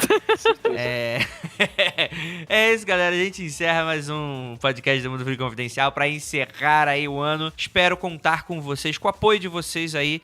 Eu abri essa gravação aí pra todo mundo aqui de última hora, pra vocês verem como é legal escutar aí uma gravação do Mundo Freak. Então fica aí o pedido pra vocês apoiarem, entrar no grupo lá dos patrões, que eu sempre divulgo o link das gravações, na maioria das vezes, quando a gente não grava presencial. Então é isso, agradecer mais uma vez, e é aquilo, não olhem para trás, porque Namastema tá aí.